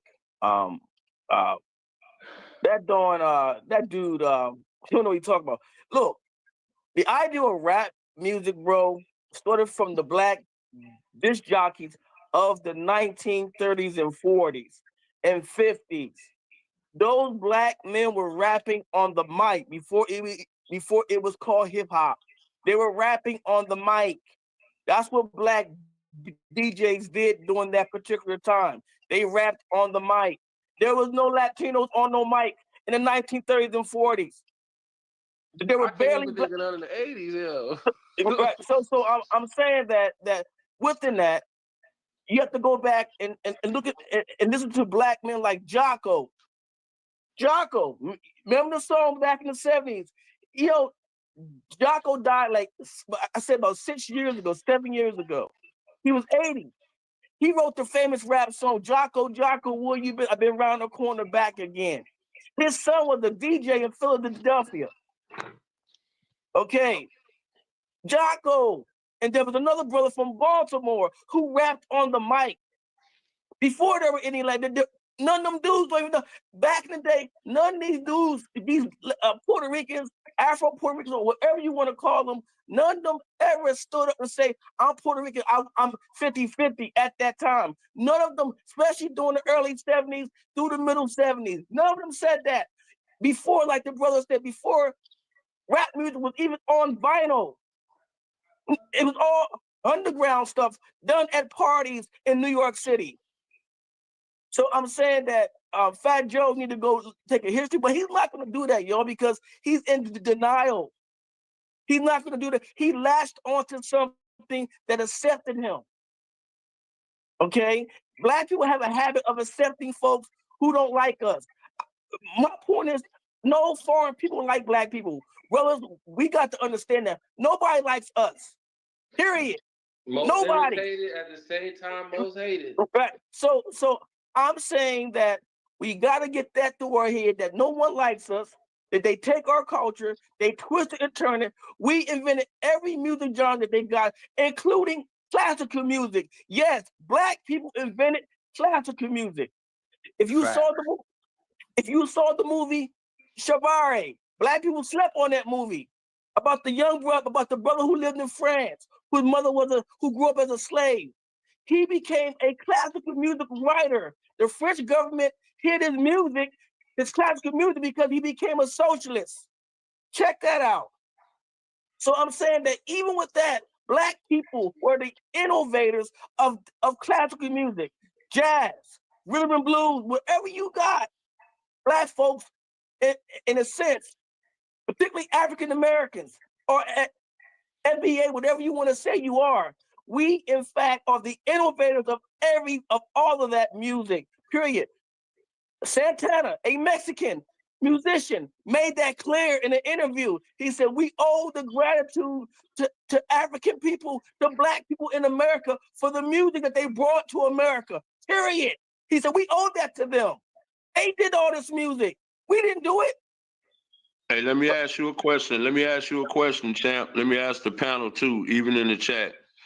Do y'all think that they mad because, do you think they are more mad because we not signing on to that, co-signing that lie, or do you think that they're mad because the dominant society did not take to none of their music? Because what I'm saying is, what made NWA the talk of the town is because white suburban kids and stuff like that started buying the music and wearing NWA hats and NWA jackets. So what I'm saying, the dominant society is who was actually buying up our music, not them. You get what I'm saying? So when they put their music out, the dominant society is not out buying like their music, like without us, like without our influence, without us. Nobody is buying their cultural music in mass. So do you think that's what the problem is? You know what? I think it's both. It's both. Both. I think it's both. I think it's the fact that they what do we gotta understand, man? There are folks who jealous over us. They jealous over black. They jealous. Mexicans, I spent 30 years in California. And I've never seen so much hate and jealousy, but particularly for Mexican dudes against brothers in California. They hated brothers in California, not because they're in California. They hated the fact that brothers in California had different swag, They hate the fact the way we walk, the way we act, the way we are. They hated that. So their idea was the fact that if they can show everybody that we can beat the brothers up, then that make us look good. No, fool, it don't make you look good. Make you like a chump. So hip-hop became such a cultural phenomenon that all other minorities had to pretty much accept it as the norm for what's cool. Well, so even exactly. if they grew up in a Puerto Rican household or a Mexican household or whatever it may be, when hip-hop became such a cultural phenomenon and it went worldwide, all other minorities had no choice but to accept this as the cultural norm for what's cool. And let me say this too. Fat Joe understands this, and he knows it. If he knows his history, he will understand there was a time on the East Coast, because that's where I'm at now. I'm back on the East Coast. I moved back on the East Coast. There was a time when Puerto Ricans and blacks did not get along. We had some issues with each other. So there was a time, and through rap music, there was a sense of camaraderie to a point where they allowed Puerto Ricans to come in, okay, for the sake of morale. So there would be no more division in that sense, okay? But he know that there was at one time blacks and Puerto Ricans were not getting along in New York, my hometown in Delaware, and Wilmington, and Philly, and Jersey. He knows that at one time they were not getting along.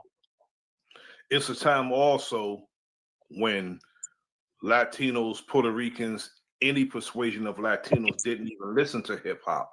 Right. They didn't even listen to the music. Exactly. You know, and we didn't hang around each other, and they didn't listen to the music. No, they didn't. No. They first all of our trends. Beginning stages of listening to music probably was stuff like "Low Rider is a cool rider." That's what y'all used to be listening to. Exactly. And check this out. At one, there were some dudes, some Mexican dudes, that thought that War was a Mexican group. I said, dude, War is a black group. That later, when some of the original members began to retire, some dudes jumped on the bandwagon and they joined the band. That's what happened. Like everything else. Or so remember Rico, Suave. You remember all that? Rico, Suave? Yeah. Come on, man. That's what y'all was on. Y'all weren't listening to what we was listening to. No. And not just that, a lot of them a good question is why couldn't if we don't have culture, as what Busta Rhymes said, if we don't have culture, why couldn't none of you create hip hop where you came from? Yeah, exactly. And why couldn't you create it in Puerto Rico? Why couldn't you create it in Jamaica? If you the co-founders and so much influences. Why people not still making it? Why people not making it in mass on those islands right now? Why you ain't got a whole bunch of people in Jamaica and Puerto Rico making hip hop? If it was elements that came from them places, why you ain't got pieces, people and paper? You know what I'm trying to say? It's a whole bunch of Jamaicans that can rap, that got bars, that got 16s. Where y'all coming at? But not just that, but look at how they look. But look at how they look too. You remember Busta Rhymes used to you remember during the woo-ha, got you all. You remember he used to wear the big hats. He used to wear, he changed that. He started dressing like New York hood cats. You know what I'm saying? Chuck D gave the man his name. Chuck D gave Busta Rhymes his name. Mm-hmm. His name came from one of us. Mm-hmm. Leaders of the New School, that came from Chuck D. PE brought them out. They had a contest, Busta Rhymes, Charlie Brown, and them won. And Leaders of the New School was a result of that contest. I know Griff personally.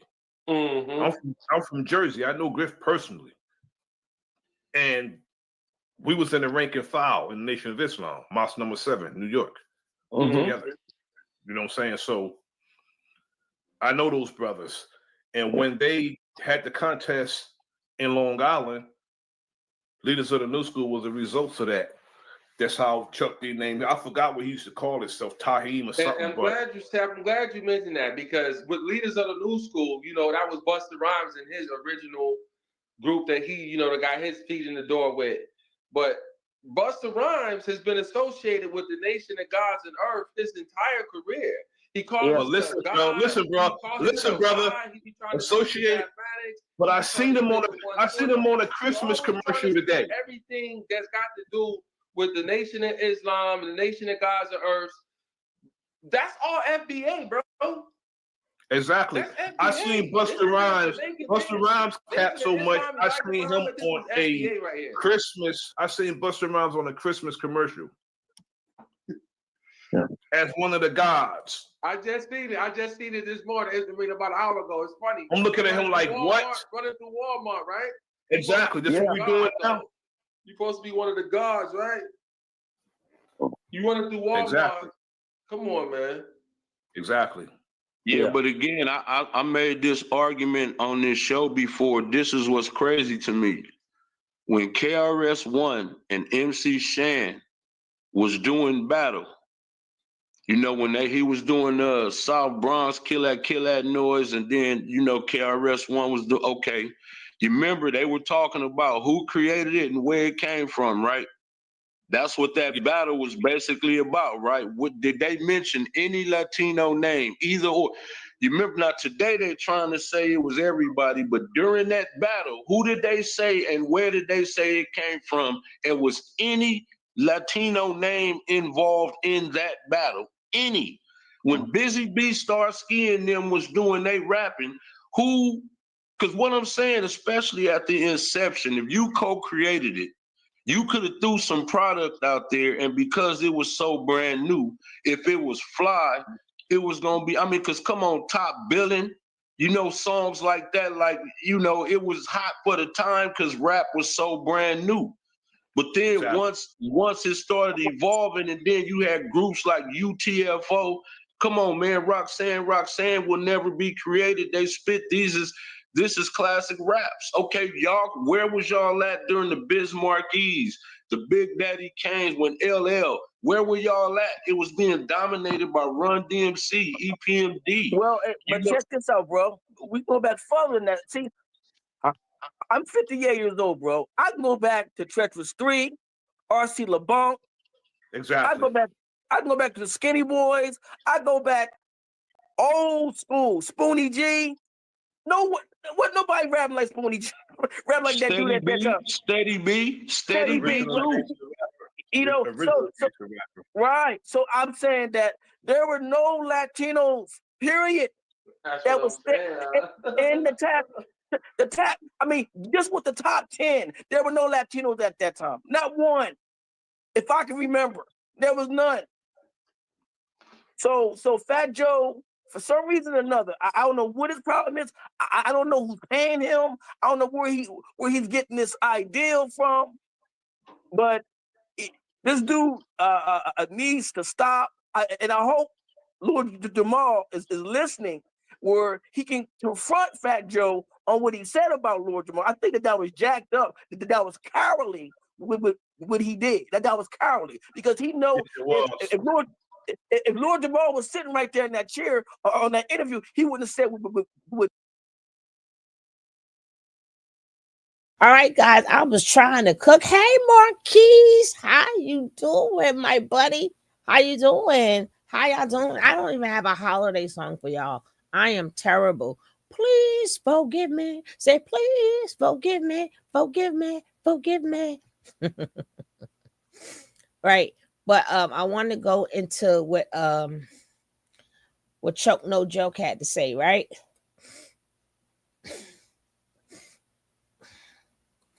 This credit goes out to Chuck No Joke. Right? And at any point in time, somebody want to come up, I would love to discuss this. Love to discuss this. Lord Jamal, he talks about the FBA, Foundation of Black Americas, or something like that. Right? Now, for Fat Joe abuses the word nigga, right? As someone that's not a black man, he abuses the word nigga. And sometimes I don't know if he's saying nigga or if he's saying nigga, right? Like in this case right here with the Foundation of Black Americans. He called them, these bum, he called them broke niggas, right?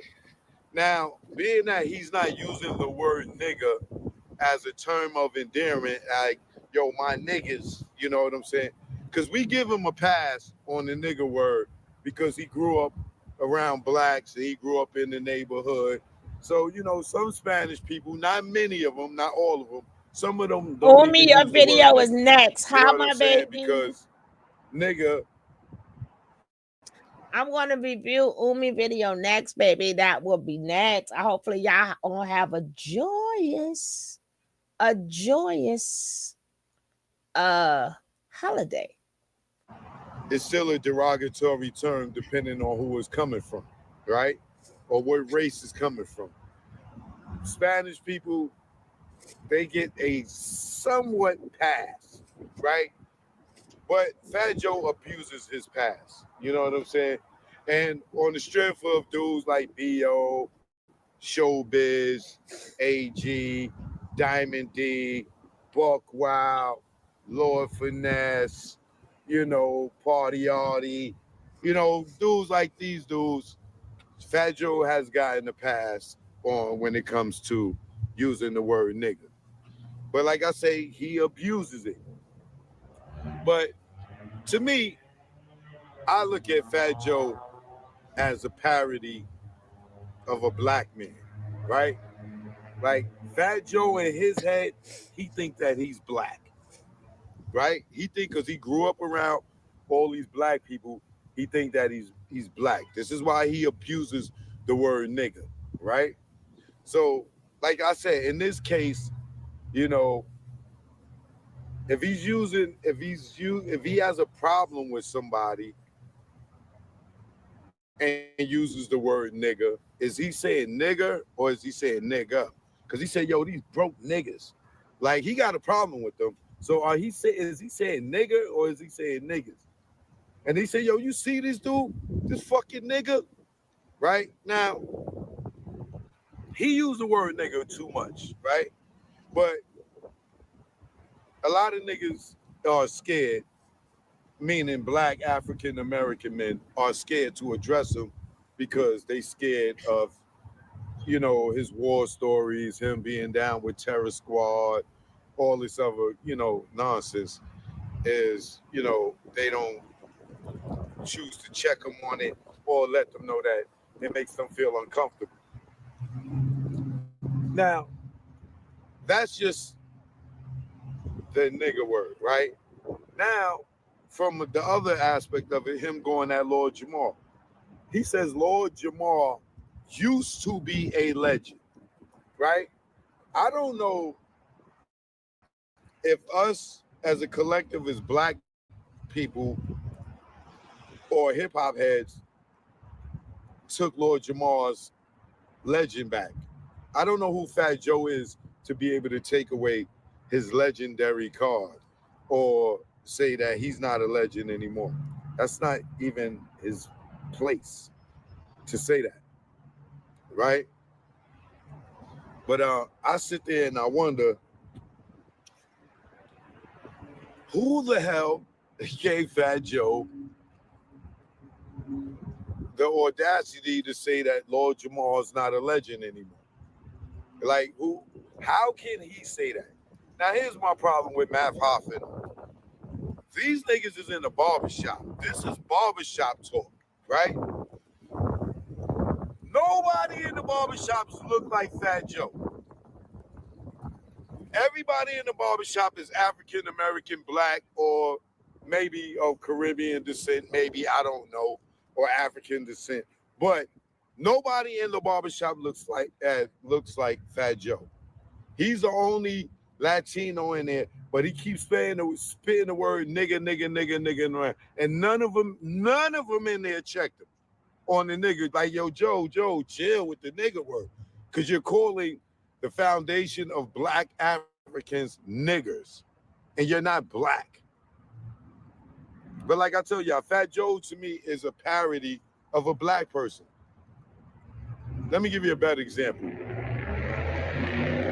Fat Joe is the equivalent of Dave Chappelle's character on the Chappelle show, the black guy that think that he's white. Fat Joe is the Spanish guy that think that he's black. He really think he's black. Fat Joe really think he's black. So when he's out here acting and talking like us and dressing like us, all Spanish people don't act black. All Spanish people don't dress like black people. You know what I'm saying? Some of them Spanish people used to go to the Coco Cabana. They never went to hip hop clubs. They only went to salsa clubs and dressed in their clothes, not in hip hop clothes. Fat Joe think he's black. He think he's black. And he think because he grew up around a bunch of black people and dudes like Showbiz and them, who are the real black people that held him down. And when you hear Fat Joe say, yo, I had all my niggas, it wasn't no bunch of black dudes following Fat Joe. They was following B.O. and Showbiz and them, and they was holding Fat Joe down. Never get it twisted that ever it was a gang of black African-American men following Fat Joe. No, they was with Showbiz and B.O. in them, not Fat Joe. So Fat Joe is the equivalent of the dude from Dave Chappelle that think he's white, but he's really black. Fat Joe is Cuban and Spanish. He's not black. He think he's black. You know what I'm saying? This is why he dressed like us. This is why he want to look like us and everything. And it's fine. He grew up in the hood of the Bronx. But don't believe all the goddamn stories you heard where he had all these niggas following him, and he think he could say nigga. But at the end of the day, I want to know, is he calling the foundation of black American niggers or niggas? Because he's not black to be calling them any N-word, period, when he's mad at them and using that as a derogatory way. But getting back to Lord Jamar real quick, you mean to tell me all y'all in the barbershop, he say Lord Jamar used to be a legend, none of y'all in the barbershop debated that? Or y'all scared of Fat Joe that much that nobody in the barbershop, all y'all that got so opinionated any other time, y'all go all around cheer to cheer to cheer. Nobody says, yo, hold on, Fat Joe, you can't say Lord Jamar ain't no legend no more. So we just gonna throw out all for one, brand Nubians, slow down. Like you just gonna throw those love me or leave me alone? Like, now he's not a legend because you don't like how he's moving no more. And I seen dudes like DJ Scratch playing brand Nubian songs on Rock the Bells, and when they get the Lord Jamar part, they cut it out. I seen him play several brand Nubian songs and cut Lord Jamar part out because y'all don't like how he's moving on social media. And that's like saying R. Kelly isn't a legend no more in R&B. He's still a legend. I don't care how much time he got. R. Kelly is still a legend. Who is Fat Joe to say Lord Jamar is not a legend no more? And none of y'all black men in the barbershop debated this Latino guy and that because y'all scared of Fat Joe. Fat Joe, you ever look around the room when you in there? Who the fuck look like you? Nobody. You're not black, bro. And you abuse the N-word. But Fat Joe, you're not black. Look around the room. Look around the barbershop. Who looks like you in hip-hop, Fat Joe? Nobody. You just as black as Eminem. It's like Eminem. Let me show you the equivalent of Fat Joe. Fat Joe is like Eminem wearing the do-rag. Eminem used to wear a do-rag. You would never get waves, Eminem. Never. You could put 10 do-rags on top of each other. You would never fucking get waves, bro. Never. And that's Fat Joe. Fat Joe is Eminem with a do-rag on. You're not black. I don't care if you ran with Trick, Proof, Royce, and their grandparents. Eminem will never be black. Fat Joe will never be black. And Fat Joe is not one that can say Lord Jamar is no longer a legend in hip-hop. That sounds stupid, bro. And he's sitting there calling black men niggers in their face. And none of y'all had nothing to say. I ain't got no respect for y'all. I'm done.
All right, y'all. What y'all got to say? What y'all got to say? We ain't finished. We aren't finished. We aren't finished. Let me play a little song for y'all.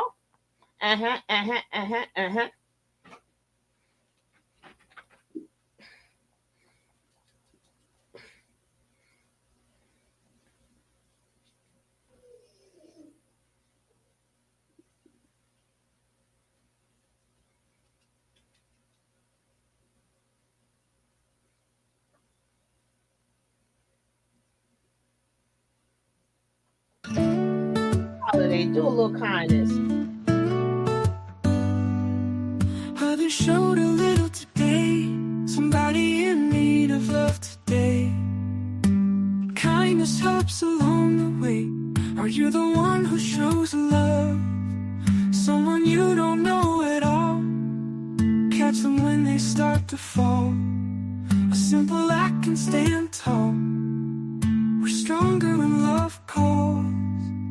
Show a little kindness, light the way. Make a stranger's day today. Love can be a simple play. Spread it out, don't delay. A smile that lights up their face. In a world that's moving fast paced. Love, it knows no race. In every heart it has a space. Open hearts, open minds. In this world we're intertwined. Little deeds, love unrefined. Leave no one far behind.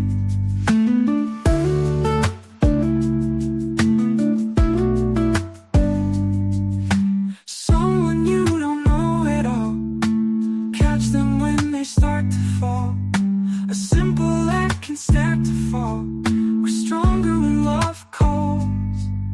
Show a little kindness, light the way. Make a stranger's day today.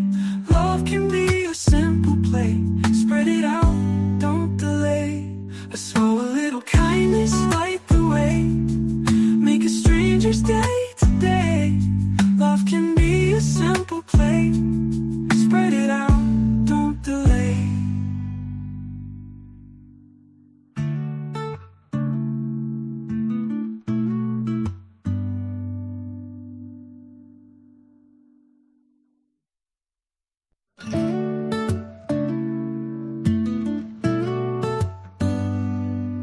Others showed a little today. Somebody in need of love today. Kindness helps along the way. Are you the one who shows love? Someone you don't know at all. Catch them when they start to fall.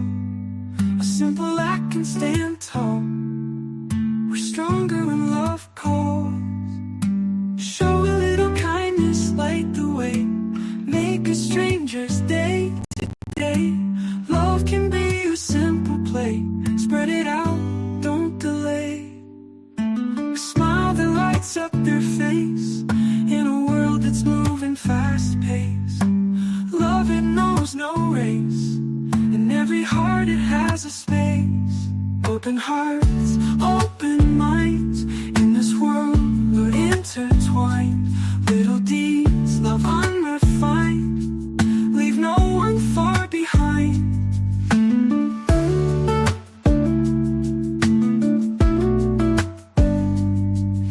Someone you don't know at all. Catch them when they start to fall. A simple act can start to fall. We're stronger when love calls. Show a little kindness, light the way. Make a stranger's day today. Love can be a simple play. Spread it out, don't delay. A small little kindness, light the way. Make a stranger's day today. Love can be a simple play. Spread it out, don't delay.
This is for no fame.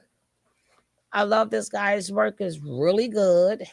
The credit goes out to For No Fame. It's sung for Kamala after all. And maybe Fat Joe shouldn't have co-signed Kamala at all. I told y'all this is a political hit. When I told y'all it's a hit on that whole, put it like, let me clarify this. All right. These entertainers were supposed to do their job for the Democrats, but they didn't do a good job. They all suck. So for 2028, in my opinion, they flushing all their ass down the toilet. That's irrelevant. Also, Fat Joe is not slick. This is what I told y'all. These people thought they were going to finesse the rap game to the day they die, to the point they were even going to finesse the politicians. Yup. Fat Joe thought he was going to get his hands in the hip-hop museum. So we're going to look at this with critical thinking, because I'm not going to be stupid. Fat Joe is 55 years old. He first started rapping about 93. I was a teenager. I remember that much. You will see his whole career, he did nothing. So even if you're 55 years old, guys, you have to show a level of growth, business. I spoke about it the other day. Like, even we talk about that so-called whore, Kim Kardashian. She don't deal with rap music no more. She has a company, a legitimate company with partnerships. The reason why I use her as an excuse, because Kim Kardashian was the lowest level of the rap game. But even she knew, when you started seeing Kim K going to school, even if it wasn't about her going to school, it was about the image. That's what I'm telling y'all. She was portraying the image she's going to be a lawyer. Why? She knew she had to get that whole stuff off of her, that rap stuff off of her. I gotta get, you understand? She started a company. Why you start a company? Because Fat Joe, when you start a company, guess what? Now Kamala, they might want to invest. Joe, hey, guess what? Even Bill Clinton might want to invest in your company. That's how it works, fool. Guess what? Obama might want to invest in that company. You're supposed to start companies for these Democrats. That's what you're supposed to be doing. So I'm gonna break it down real smooth. When I say they didn't do their job, they didn't do their job, y'all. Because remember, the torch is supposed to be passed down to these people. Huh? I've been talking about the Democratic Party, how they're getting older. We're going to talk about what's the latest news. Bill Clinton got sick. They're getting older, but they understand they don't have nobody to replace them. Now, they've been protecting these rappers and entertainers for over 30 years. They've been pampering them, catering to them, because these rappers had the influence of the urban community in America. This is why the rappers were so important, y'all. When I told y'all the rappers and celebrities were the actual mouthpieces for the politicians, this is what I kept trying to tell y'all, right? It started from the Martin Luther King days, and I'm not playing with y'all. That's why you will see music has always been used for political agendas, y'all. So the thing is, rappers could not transition to the political arena. This is what made a lot of them useless, because they were useless. You get it? Also, being that a lot of the so-called urban community is destroyed, they don't need rappers to pacify the urban community and to, keep them sleep no more. So when I'm telling you, when I told y'all hip hop was a program to keep people stupid and sleep, and we know it was a program by the government, maybe the government said, we do not need no more Black celebrities, because the program of keeping Negroes asleep, it was a over 50-year process. It has been completed. So none of you guys that are needed, it is no different from certain tools you cannot use no more. Even though it might have been a good tool, we know tools have upgraded. Rappers didn't upgrade. They didn't upgrade with society. This is why we're starting to see that rappers are actually stupid and senile, and they're real dumb. I'm going somewhere with all this, y'all, because I'm trying to give clarity. All right, I don't give clarity because I'm trying to be respectful. Meaning, I want people to understand why I've been banging on these fools. And I'm gonna tell you again, Fat Joe is one of the people that brainwashed me when I was young, right? But he just won't go away. And the number one topic today, you do not forget, Fat Joe still thinks Black people are super stupid. He thinks Latino people are mega stupid. And he really, in his mind and heart, thinks that as long, see, hip hop is a magical word, y'all. These warlocks and witches understood that hip hop is a magical word. Hip hop can conquer one's spirit. You can use the word hip hop and change a person's whole life. You can change a person's whole thinking. You can change their religion. You can change their sexuality with that word hip hop. Yes, you can. You can make them forget their plans. You can make them forget their wedding vows under hip hop. They know this. They all know hip hop is a magical word. And that's what I'm going to show you. Without that word hip hop, they got nothing else to talk about. Without hip hop, we wouldn't even let all this stuff would even took place. Hip hop makes men fools and make women fools.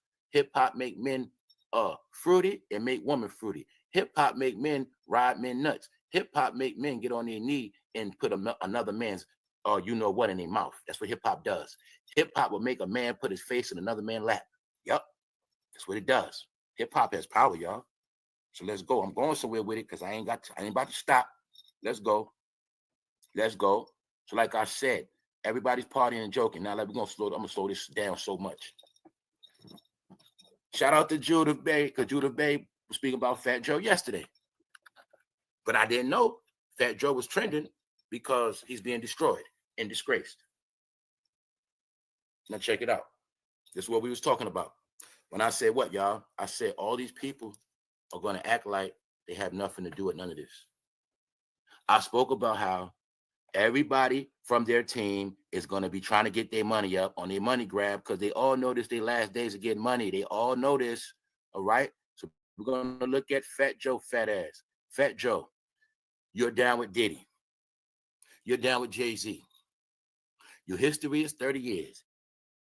You're down with Bambaataa. That's 3 strikes, nigga. That's 3 strikes, you fake ass. You pissing me off, y'all.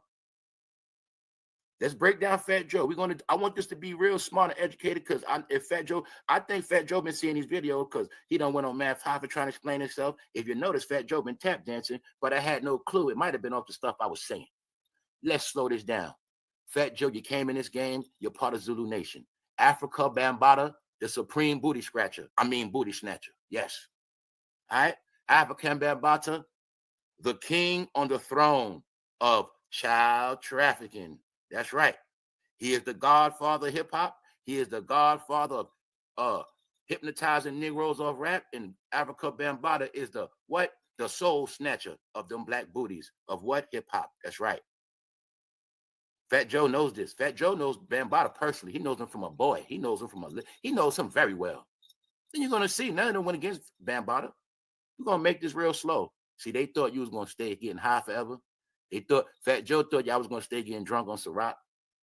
He thought you was gonna stay smoking gas. He just thought everybody was gonna stay stupid. Meaning he has no clue. We on point. We are so smart, and we had nothing else to do but cook his ass.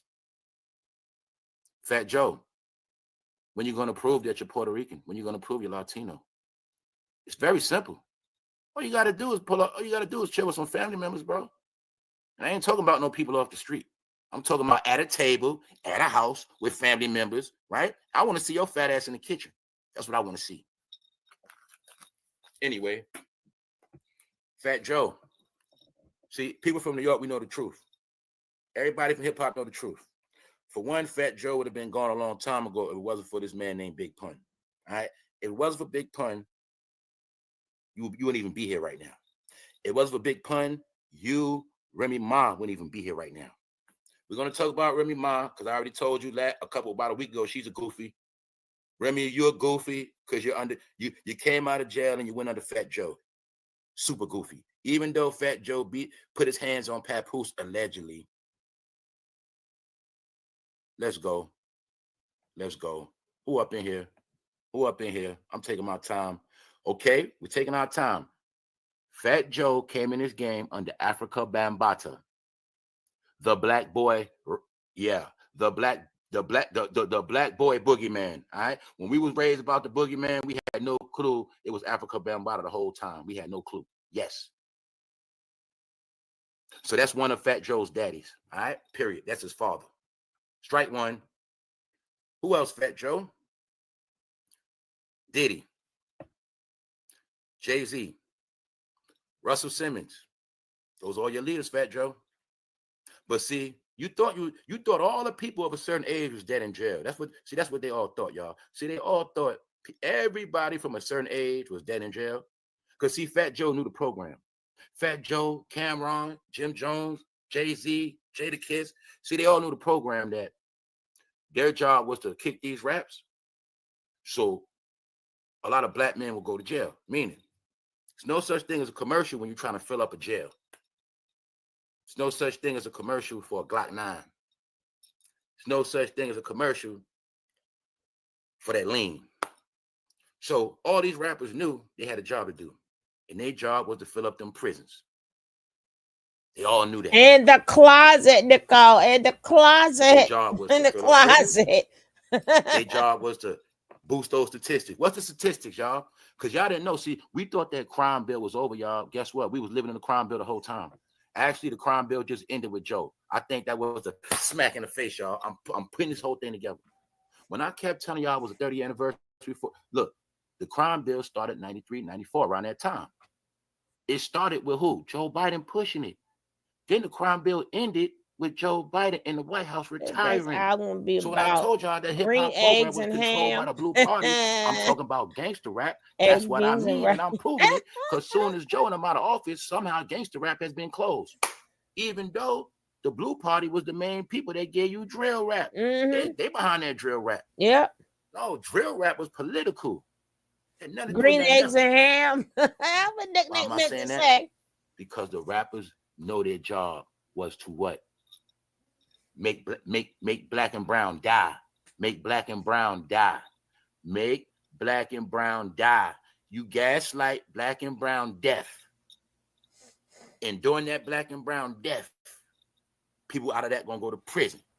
And as they go to prison, hopefully most of them will be flipped and come out rainbow. And then hopefully the rest of them stay locked up forever. Fat Joe knows the whole program. What's the program, Fat Joe? Dead, jail, rainbow. Dead, jail, rainbow. When you gonna tell the truth, Fat Joe? When you gonna tell the truth, you always knew the plan. That the plan was one day all black boys and brown boys will be putting on dresses and wearing makeup and heels and busting those raps. When you gonna tell the truth, Fat Joe? Fat Joe, when you gonna tell the truth that you guys' job for 30 years was to look over, assist, gaslight, brainwash, and help assist in the destruction of every urban community in America and around the world. When you gonna admit that, Fat Joe? Then, Fat Joe, why you didn't tell the people that you got into politics?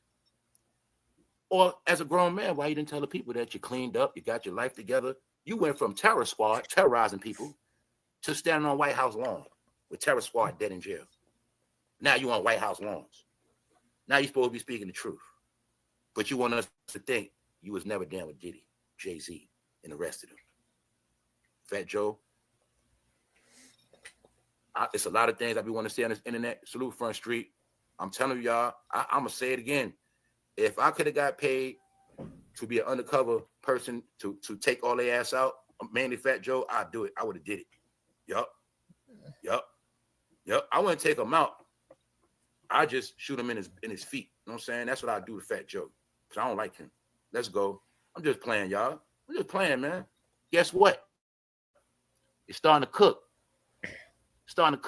This is why I told y'all in that chat is very important. Because what Denzel was doing went over my head. I had no clue Denzel was trying to see the Lord. I had no clue Denzel was trying to come face to face with the Lord. Why? Because that thing been cooking with that Diddy stuff. That's why. And around here, we already know what's up with Denzel. Huh?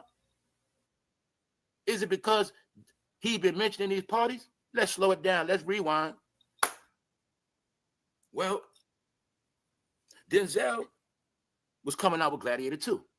Out of nowhere. Denzel told the world he kissed a man. Why? We never heard of this. Because in the last day, all these celebrities, if they don't get down with that rainbow, they ain't getting no more checks. That's why. If they don't get down with that rainbow and they don't come out that closet at least by 1 foot, they ain't getting no more checks. That's why. All right? Now let's slow it down. See, Denzel knew that this Diddy stuff was going to heat up?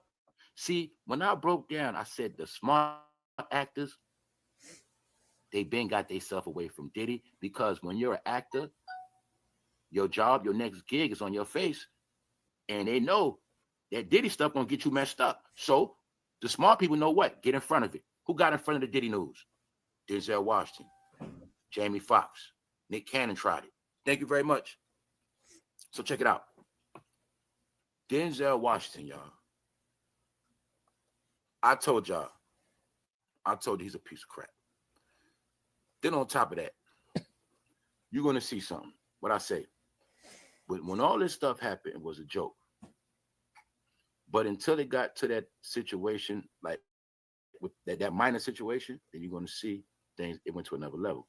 So look, ever since he was mentioned in that house, and that person said it was kids on that table, you're going to see Denzel been doing a whole lot of work. Now, let's look at this. Is he really trying to find the Lord and change his ways? Or is he scared?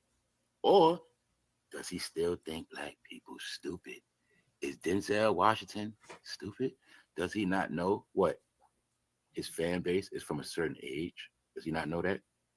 Does he not probably assume that most of his fan base is what?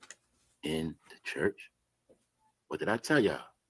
I said it's only one people they are scared of knowing the truth. Who's that? You already know. They understand if so-called black people find out what they've been doing, they know it's over for them. So that's why he's been trying to get in front of this. And this is why he's now trying to pander to the church. He is playing with the church and playing in people's face. That's what he's doing. So you're going to see why he didn't been do this. Why now? Why now? That's the number one question. All somebody got to ask him is, why now? Simple. Very simple. Hold up. Yeah, they're weird, Carmen. They're very weird. Hold up. Deserve and drinking them. Yes, right. That's right. Yes, his name is in, because remember, look, y'all, all you got to know is this. And see, this is the game they're playing.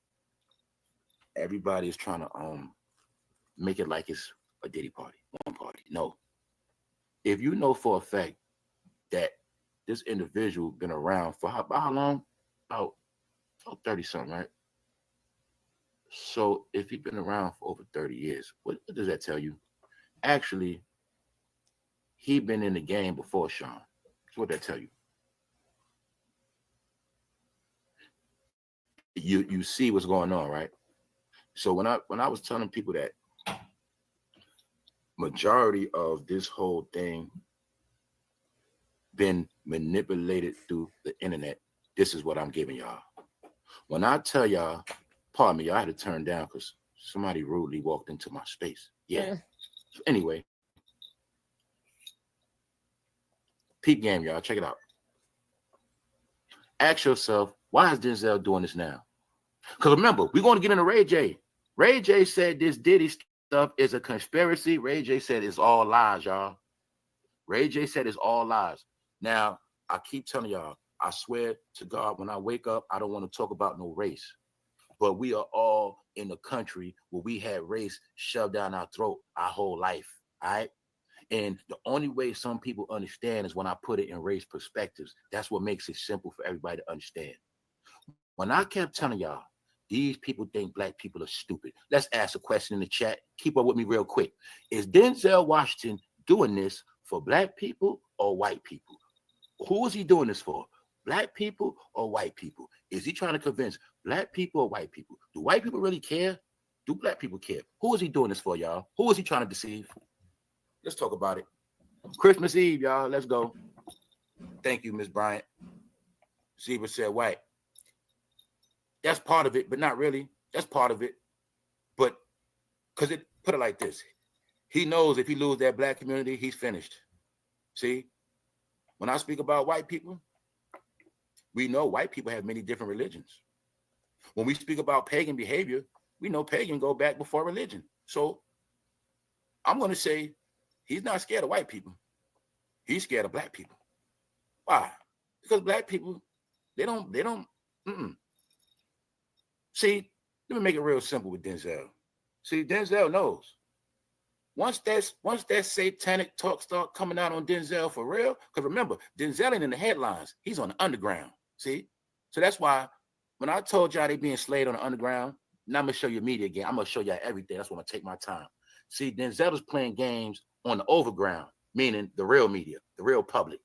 But on the underground, he knows his older fans that are in their 50s and 60s, they don't know about TikTok. They don't know about Instagram. They don't know, get it? He's being slayed and slaughtered too. Yes. For those who don't know, you make sure you check out the video by a woman named Allie Carter, and she will tell you about Denzel. But we already knew about Denzel. We already knew that. See, Denzel, like I said, y'all, they didn't think this stuff was going to catch up with him. We can see 20 years ago, they had no clue it was going to be a such thing called Instagram, YouTube. They didn't have no clue it was going to be a such thing called the internet, as far as us breaking down these photos. And they didn't have no clue when they was throwing this stuff up, it was going to be 80-inch screens and 60-inch TV screens. So Denzel knew he threw up a lot of satanic hand gestures because he's down with the game. Because when you in Hollywood, you're going to get down with that goat. Yeah, Denzel, it's too late now, brother. You've been throwing it up. You've been down with the get down. So guess what? You're only trying to trick black people. And guess what? You're only trying to trick the older black people because everybody else already know. So what is this? I'm showing you. This is the proof. When Ray J say it's just a conspiracy on Diddy, oh, this stuff ain't real. Well, why the hell Denzel getting baptized? Why is Denzel trying to get this dirt off his jacket? We're going to make sense out of everything. What else we going to prove today? When I told y'all, if they don't just shut up and leave, they're going to just keep destroying themselves. They're going to keep embarrassing themselves. But that, like I told my people, and all of this is learning lessons. We are learning from all of them. When I said the Antichrist was already here, the Antichrist sent out all their false prophets. They were entertainers. The false prophets already came out. The false prophets have been exposed. They all got exposed this year. It's no coincidence. Just the year I found out hip hop was gay. It's not a coincidence. It's not a coincidence. I started putting all this stuff together this year with clarity. Nope. Because it was time for this stuff to be revealed. And I'm going to tell y'all again, maybe you had to wake up out of fantasy land, the Wizard of Oz, hip hop. So now you can live a real life and get money and take care of your family. Because over the rainbow, it was nothing but a bunch of fruity ass rappers. That's about it. And their job was to what? Assist you with dying. Hopefully you go to jail, and hopefully when you come out, you'll be zesty. They all signed up for it. Now, Denzel, his job was to create false black images. But all you got to know is there's no such thing as being in Hollywood over 30 years and you ain't do nothing satanic. There's no such thing as that. All right? But remember, when you're black and you go to Hollywood, you get signed up. Your job is to deceive black people. That's what you get paid for. That's your job. All right? Your job is to create false realities. You're really not a drug dealer, right? You're really not in the church. But I told you, they have been finessing brains with cameras, colors, like I told y'all, over the rainbow, where everything appears to be real. All you got to do is take a picture. Remember that Polaroid picture? Didn't it always have that rainbow color on it? Yes, yes, because you don't understand your whole life. Our life been finessed with that damn TV and pictures and cameras. My point is this. They had no clue. After their 50s, they was going to get destroyed because they should have bowed out gracefully. Let's go. I ain't even get the show. I ain't even start the show yet. Let's go. Let's go. Now, what we about to get into? I'm going to show y'all the pattern of New York City. For people that didn't want to believe that it's a hit on these rappers and entertainers. When I said the first place this hit has started is New York. When I broke down Trump is from New York, then you're going to see magically everybody from New York been taking L's this whole year. Then you're going to see, just so happened, the rappers from New York and singers like J-Lo, they were all endorsing who? The Blue Party. Don't forget. See, let me slow it down. People thinking it's just about Trump in office now, Biden this time. Y'all forgot. Trump was getting dissed when he ran for president the first time. Trump was getting dissed in office his whole 4 years, who you think was doing all the dissing and talking? Who were running their mouth? Let's slow it up. Who was running their mouth? Was not the rappers and Hollywood entertainers not running their mouth? Let's break it down again. After Obama got out of office, they didn't want Trump to come in. This when I spoke about the gaslighting, this is very important to understand this. Everybody under the Blue Party that was down with Obama and voted for him, everybody declared Trump as an arch enemy. This thing started way back when. I remember like yesterday. I remember they was at the banquet and Trump would be dissing his ass when they had that banquet every May 1st. Long story short, people didn't understand that Obama and Trump had real beef. Maybe some of y'all were too young. Politics wasn't a fad back then. So a lot of y'all was around, but you wasn't watching it. You wasn't on top of it. You didn't know because it wasn't a fad. Meanwhile, I was watching this stuff. This is how I knew that Trump had beef with Bill Cosby. Trump had beef with Obama. Those two was real beef, personal. When I told you them whistleblowers was on YouTube, this is what sent the red flags in my head years ago. When it was two things. They were saying that Obama's not from here. I didn't know why they kept saying that. They kept saying he's not Christian. I didn't know why they were saying that. Then I thought it was people on the internet hating on Obama. I didn't know. So I'm just seeing all this stuff. Then out of nowhere, Trump started coming out pushing the birth certificate thing. He's a fraud. He's a fraud. So I'm just paying attention. And I knew everybody black was in Obama wave. So I just like, yo, why they keep saying this stuff? So then I'm watching the white whistleblowers spill the beans. They saying stuff like, don't trust him. He's the Antichrist. White people saying, don't trust Obama. Da da da da da da. I seen white people break down that name Obama Nation, goddamn it, in 2020, like by 2010. This is when I started paying attention, y'all. This is when I wasn't under that black spell. I was just watching. I had to clarify that, y'all, to go somewhere with it. Because I promise you, after this year, I'm not talking about them fools no more. All right? I'm not talking about them. I'm not talking about this politics stuff. What's up, L? Appreciate y'all all. Let's go, right? So look, I'm giving clarity today because I'm going to turn up, but I don't want to forget my points. Reason why I'm saying It's that dirty coming out on Denzel. Boom. Why his kids got to come up? They had declared war. That's why it's people don't called understand television. the war between the blue and it really started. So you're going to see when the Clintons in there was no smoke with the Blue Party like that. You get it? It was no smoke like that. You're going to see it was when them O's came in. They brought a whole nother energy and a whole movement. So the beef with Trump and his Blue Party go back. Now, I'll bring it up to date, speed it up. They dissed Trump while he was running for office. They dissed him the whole 4 years, right? Boom. Then Biden comes in 4 years. Now, when Biden comes in 4 years, all the celebrities think it's a big party. Use your brain. The past 4 years Biden was in, ask yourself, what the hell did the celebrities do anyway? The whole 4 years, they didn't do nothing, did they? No, nothing. Because the past 4 years was America resetting. The world reset. When I tell y'all the world reset, that means rappers are no longer needed. They all finished. Entertainment is a reset, meaning the way things were handled will not be handled like that no more. We are living through the new world order. Whether you want to call it a reset, whether you want to call it a remix, whether you want to call, hey, the old to the new, old school, new school, whatever you want to call it, things have changed. When a new flat screen comes out tomorrow, everybody that bought their TV 3 years ago is it's finished, it's done. All right? You're not looking for an iPhone, 11, are you? Do you want an iPhone 11? Do you really want it? If somebody try even give it to you, do you want it? Do you want an iPhone 11? Why? Why not? Even if it's brand new in the case, you don't want an iPhone 11? Why not? Because it's old, right?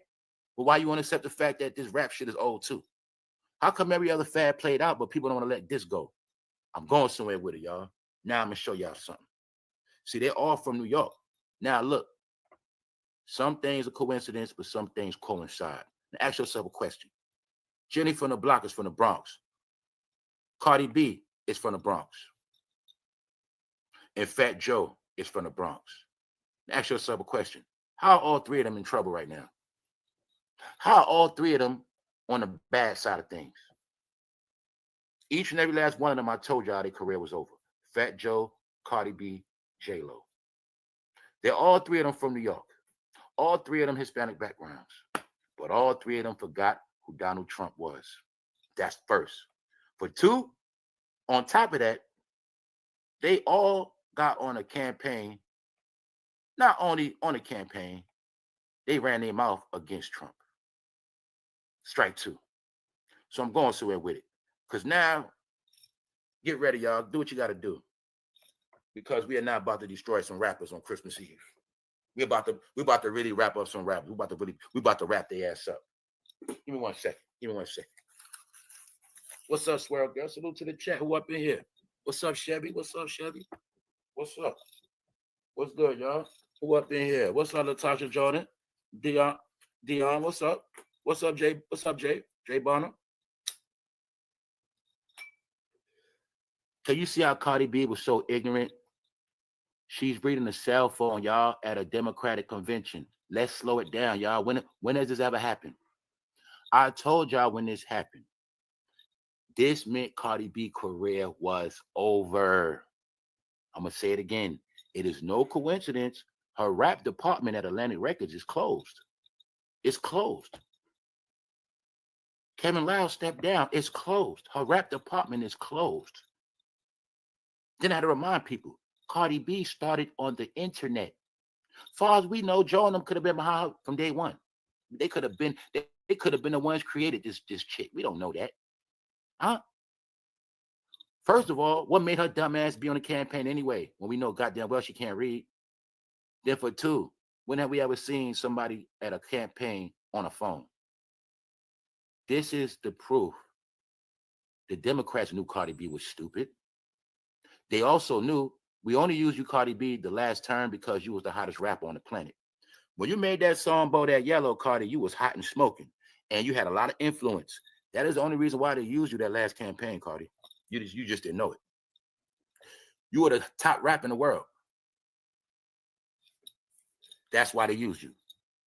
But when they put you on the stage, they did it on purpose to embarrass you because you were running your mouth the whole 4 years of Joe. You didn't help. So they threw you out there knowing you was not prepared. But they wanted the world to see how stupid you was. But this was also a sign, Cardi, of they make you and they break you. And that's what they did. All right? I'm going somewhere with it because she's from the Bronx. It's not a coincidence. Because when you do politics, you have to influence the Latino people for those votes. If those Latino people get out of order, you need people to influence them, calm them down. That was their job. That is it. Now, let's get into the sauce of things. Let's get into one of my favorite people. And I'm not on no political side. I'm not on nobody's side about nothing. But I just like when people say stuff that I like. Let's go for those who slow. Now, we're talking about Fat Joe. We're talking about Cardi B. We're talking about New York rappers. We're talking about hip hop. What did this woman say? Gangster rap was never black culture. Okay, Fat Joe. I'm slowing this down today. Thank you, Jack. Fat Joe, gangster rap was never black culture. So, being that we was brainwashed with hip hop, we didn't really care if you kept saying the N-word. But now we care. Yeah, we being petty now. We care. We don't want you saying the N-word no more. We don't. Know why? Because gangster rap ain't black culture anyway. So for one, you ain't black. And just because you use gangster rap don't give you an excuse to disrespect people. You get it? Because that's not our culture. You guys had to push the narrative that hip-hop was our culture because that is how anybody can claim, anybody get in. Then I tell y'all the whole purpose of hip-hop mean anybody get down. I also told y'all the secret is anybody could be black. I'm not going to tell y'all again. Just a reminder.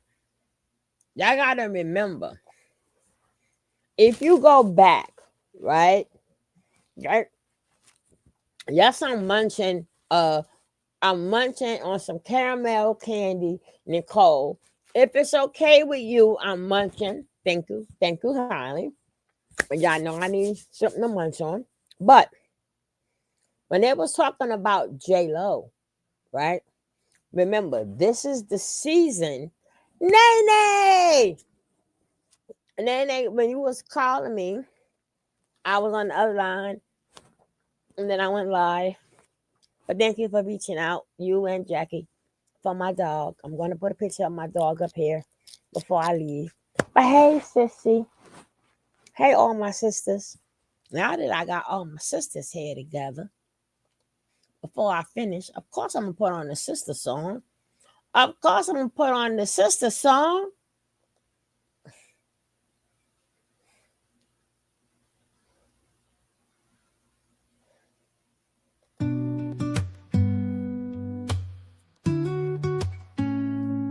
All my sisters. Hey sister, let me put on your crown. Seems you've been down too long now.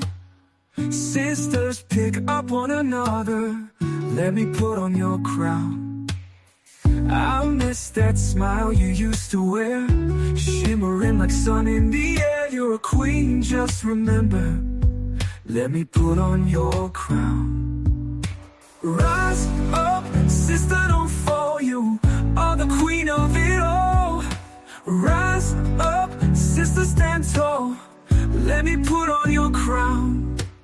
We walk together through the storm. In my arms you'll be warm. You're a queen, don't you see?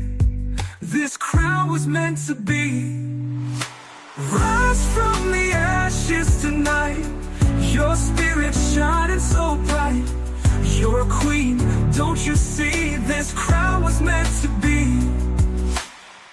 Hey sister, hold your head high. We're gonna touch the sky. You're a queen, strong and proud. Let me put on your crown. Rise up, sister, don't fall. You are the queen of it all. Rise up, sister, stand tall. Let me put on your crown. Rise. That's right. Rise up, my sisters, and hopefully this for all my sisters that's in here. But as I was saying, if you go back up in time, when they bringing one up, they're bringing one down. And when they bring the other one up, they bring the other one back down, right? So they if you notice, as they're bringing Jennifer Lopez down, right? Who was connected to Jennifer Lopez that they are now bringing up? Same scenario. Put the name in the chat. When somebody was connected to J-Lo, they both had the same scenario, but they're bringing one down and bringing one up. Who knows what I'm talking about? Not Diddy. Not Diddy. They're not bringing Diddy up. They're bringing Diddy down. It's somebody else. Remember, I said, who is they're bringing up as they're bringing her down with the same scenario? No, that would be Ashanti. The answer would be Ashanti, right? Remember, Jennifer's supposed to have took her songs. Same scenario. They both got back with their ex. Shanti is going up. J-Lo is going down. Right? So now it's Ashanti's turn. They're giving Ashanti her turn. So they taken everything from J-Lo, including Ben, because J-Lo was in all this mess. Now, he could have been with her, but it's Ashanti's turn now, right? Both of them spun the block, right? Both of them spun the block. One, they done had the baby. They're a power couple, so they took Ben back away from J-Lo, right? And that's why she's going down, to bring Ashanti up, because when Ashanti was out, they was bringing Jennifer Lopez all the way up. And there was always a confusion between them two. So you always got to go back to see the two people that they have put in comparison with, even though maybe 20 years ago or 30 years ago. Now it's Ashanti's turn. So now J-Lo get to lose everything. Right? Now all of a sudden Ashanti got the most best voice ever. Her voice is not the same voice that it was before. Now she can hit notes and everything. In the beginning, she wasn't singing like that. She spent the block, got her old man back. Same scenario. Same scenario. He told Ashanti, hold up. You got to get back with Nelly. You're going to spin the block. It's going to be your turn. Right? That's what they do. They bring one up, down, up, down, up, down. So you can never stay up too long. You can never stay up too long. And it's crazy how they work the media. They got you so controlled over the media. Y'all don't see what they're doing. Y'all don't even notice what they're doing. Y'all don't notice it. Right? Now they stuck his behind in here so we can get off Kendrick Lamar and get off Andrew Schultz, and we can get off of 50 Cent. We just was on 50 Cent last week. Hey, Indiana Mom. Happy Eve. Right? So we ain't talking about 50 Cent no more. Everybody talking about Fat Joe. Fat Joe's always been Fat Joe. I told you guys from the beginning of the video, where was the same outrage when he disrespected Little Mo and the other lady? It wasn't no outrage. Now it's outrage. The black man not having a backbone is always going to be his downfall. They can talk about us all they want. They can talk about us all they want. You could continue.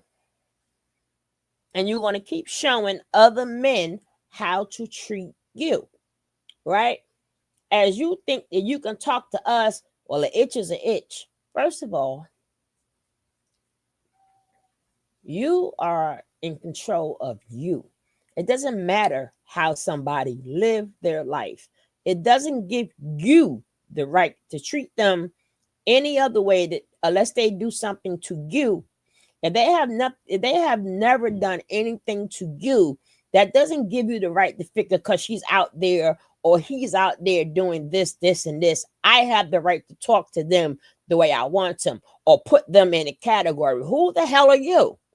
We have a bad problem with that. We have a bad problem with that. That doesn't make you be disrespectful because of how somebody, they didn't do anything to you. That's how they live their life. It doesn't give you a right to call them a B or this or that. Well, I'm not going to call this one as a B because they act like a lady. And this, but they're not your lady. Right? Because you are responsible for what you do. When you leave this earth, there's going to be no part on that paper that states that you talk and you treated people the way because of. It's going to say everything that you do. How Mr. Nature Boy always said, your Akashi records. Your Akashi records, as they say. And that's a ledger of you and your behavior and your actions. Right? But let's get back to this because I'm telling you, they be throwing sidelines and y'all got to learn these sidelines. And don't forget, if you didn't hit that like, hit that like. If you're not subscribed, hit that subscribe, become part of the family. Yes. These are proven facts. Anybody could be black. Why? It's a study. That's why. Black is a label. Anybody could be black. It goes with hip hop. If you understand what I'm saying, all right? You can get somebody from out of nowhere. You put them on hip hop music. You teach them all the history of hip hop. You teach them all the black history. You let them watch all black shows, black music.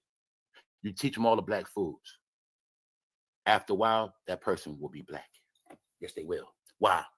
Hey, if I can joke with that person, understand the black jokes, if they know all the black movies, They know all the black songs. They know all the black dress code. They know all the black talk. They black. Anybody can be black. I told you that. Anyway, let's go. My point is, these rappers know that. What do they know? They know anybody that don't know the truth about themselves, you can tell them hip-hop is their culture. They know that. Fat Joe knows this. Now we're not playing with this boy. Gangster rap was never black culture. It was created by the feds. Gangster rap was created by the feds. Gangster rap was created by the feds, who preferred deals to rainbow black men in prison. Gangster rap was created by the feds, who preferred deals to flaming men in prison, and then turn them into artificial celebrities. Gangster rap was never black culture. It was artificial celebrities. Gangster rap was never black culture. It was black men out of prison. They got turned into artificial celebrities. The goal was to create false idols to destroy black American values. The goal was to create false idols to destroy black American values. Thank you very much. Thank you very much. Thank you, AI. Salute my brother. The goal was to create false idols to destroy black American values. Now we're going to destroy you, Fat Joe. Fat Joe, you are nothing but an artificial celebrity, and you were created to be a false idol to destroy black and brown American values. When I said I never saw you at a table with a group of Latino niggas, I said what I meant, because your job was to destroy black and brown American values, and you don't have none. You have no values, no principles. And let's go. You're also a snitch. You're also an agent, and that's just what it is. All right? You're also flaming, brother. You're also flaming. All right? Throughout your 30 years, Fat Joe, you took a lot of penis, brother. All right? Allegedly, let's go. What Candace say? Well, damn. Well, damn. It was allegedly. Allegedly. It was created by the feds. It was created by the feds. Fat Joe was created by the feds to push Terror Squad, rap music, to help destroy American values. Fat Joe was created by the feds to push Terror Squad and sing a lot of rap songs. Do you get it now? I will dumb this down so simple. I want your baby to get this. I want your 4-year, 5-year-old to get this. I'm going to make this real simple. Fat Joe was created by the feds to sell black and browns dreams in New York City that one day they will make it. What's his name? Fat Joe, the fat gangster. What's his name? The fat gangster? Fat Joe, the fat gangster. Because Africa Bambaataa and them knew they wasn't going to make it in the rap game unless they created a gangster character. Yes. See, it was gangster rap that made them fall off. So they created their own character called Fat Joe, the fat gangster. Google the song, Flow Joe, and the first thing he's going to say is the fat gangster. But what he didn't tell you, or he didn't think we would know, is what? Gangster rap was created by the feds. Fat Joe was created by the feds. The fat gangster, how we know that? See, let me slow it down. We looking at it like Fat Joe working with the government. Scratch that out your head. Nope. This means Fat Joe was always with the government. That's what this means. Allegedly. Told you we got everything twisted. When I said, yo, they not straight acting fruity. Nah, bro, they fruity acting straight. Yes. They didn't start working with the government. No. Fat Joe been down with the government. That's what happened. This was really Fat Joe coming out the closet. That's what it was. Coming out the closet. Hey, y'all, I was with the government the whole time, y'all. That's what this meant. Why? Fat Joe had to hide his government affiliation no more because gangster rap was finished. So being that his character of Fat Joe got played out, he didn't have to play the gangster role no more. Right? So then he flipped back to who he really is, a politician, a government official. Do you get it now? Hopefully you're getting it now. All right? But all you got to understand is this. I want y'all to see why Fat Joe's career is over. Do you see how invested he is? Thank you, Indiana. But I'm going to say the Blue Party. I'll catch you up. I'm going to keep telling y'all. I think this plan happened a year ago. When I said over a year ago, I ain't talking about politics because You I got that right, Nene. If you pay attention, you will see even Joe ain't really take this thing serious. Why you think he stepped down? I think deals got worked out a long time ago. I say so. It was their time to go, y'all. I told y'all. Let's go. Why? I told you. I told y'all the Blue Party sold them out. Yep. The same people protecting them. Now ask yourself a question. Okay, a couple months ago, Fat Joe was good. He was straight. Even though Diddy been in trouble a whole year, and they all been trying to act like nothing never happened. Every last one of them act like nothing happened, nothing to see here. What else I say? I said, man, they ain't getting no money. Fat Joe, you would have been broke if you ain't get a deal from Jay-Z. You got a deal from Jay-Z after you had beef with him, Terror Squad, allegedly. Sure enough. After Big Pun allegedly had beef with Jay-Z, you signed to Jay-Z and he became your boss. Yeah. That's when I knew I already knew what time was with you, Fat Joe. Yes. You did a lot of fake stuff and a lot of fugazi stuff. You're fake, Fat Joe. And if it wasn't for hip-hop, you might have been taken out a long time ago. Let's go. I'm going somewhere with it. Now, you will see. Why is Fat Joe getting disrespected? He was good before, right? No, because his ass got sold out too. The Blue Party is done with hip-hop, y'all. They started it, they ended it. Gangster rap, gangster rap. Oh, remember that, gangster rap. They started gangster rap, they ended gangster rap. Anybody on this channel with a members only, and y'all saw the video I did over a year ago, O.J. Simpson, the face of crime, and I went into the whole crime bill and how they started that campaign with O.J. because people didn't know the campaign started with O.J. After that O.J. situation, that's when black faces and brown faces became the target of what? The criminal justice system. Yes, that's when they first started to big up these prisons. I already went in all that. So Joe started the crime bill, he ended the crime bill. They started gangster rap, they ended gangster rap. And that's why the government told you to your face. Gangster rap was never black culture. It was created by the feds. Period. Fat Joe was created by the feds. Period. I don't know, y'all. Does he look Puerto Rican? I grew up with a lot of Puerto Ricans. They ain't look like that. Maybe he is. But I didn't see no Latino pride. All right? Allegedly, this Fat Joe parents.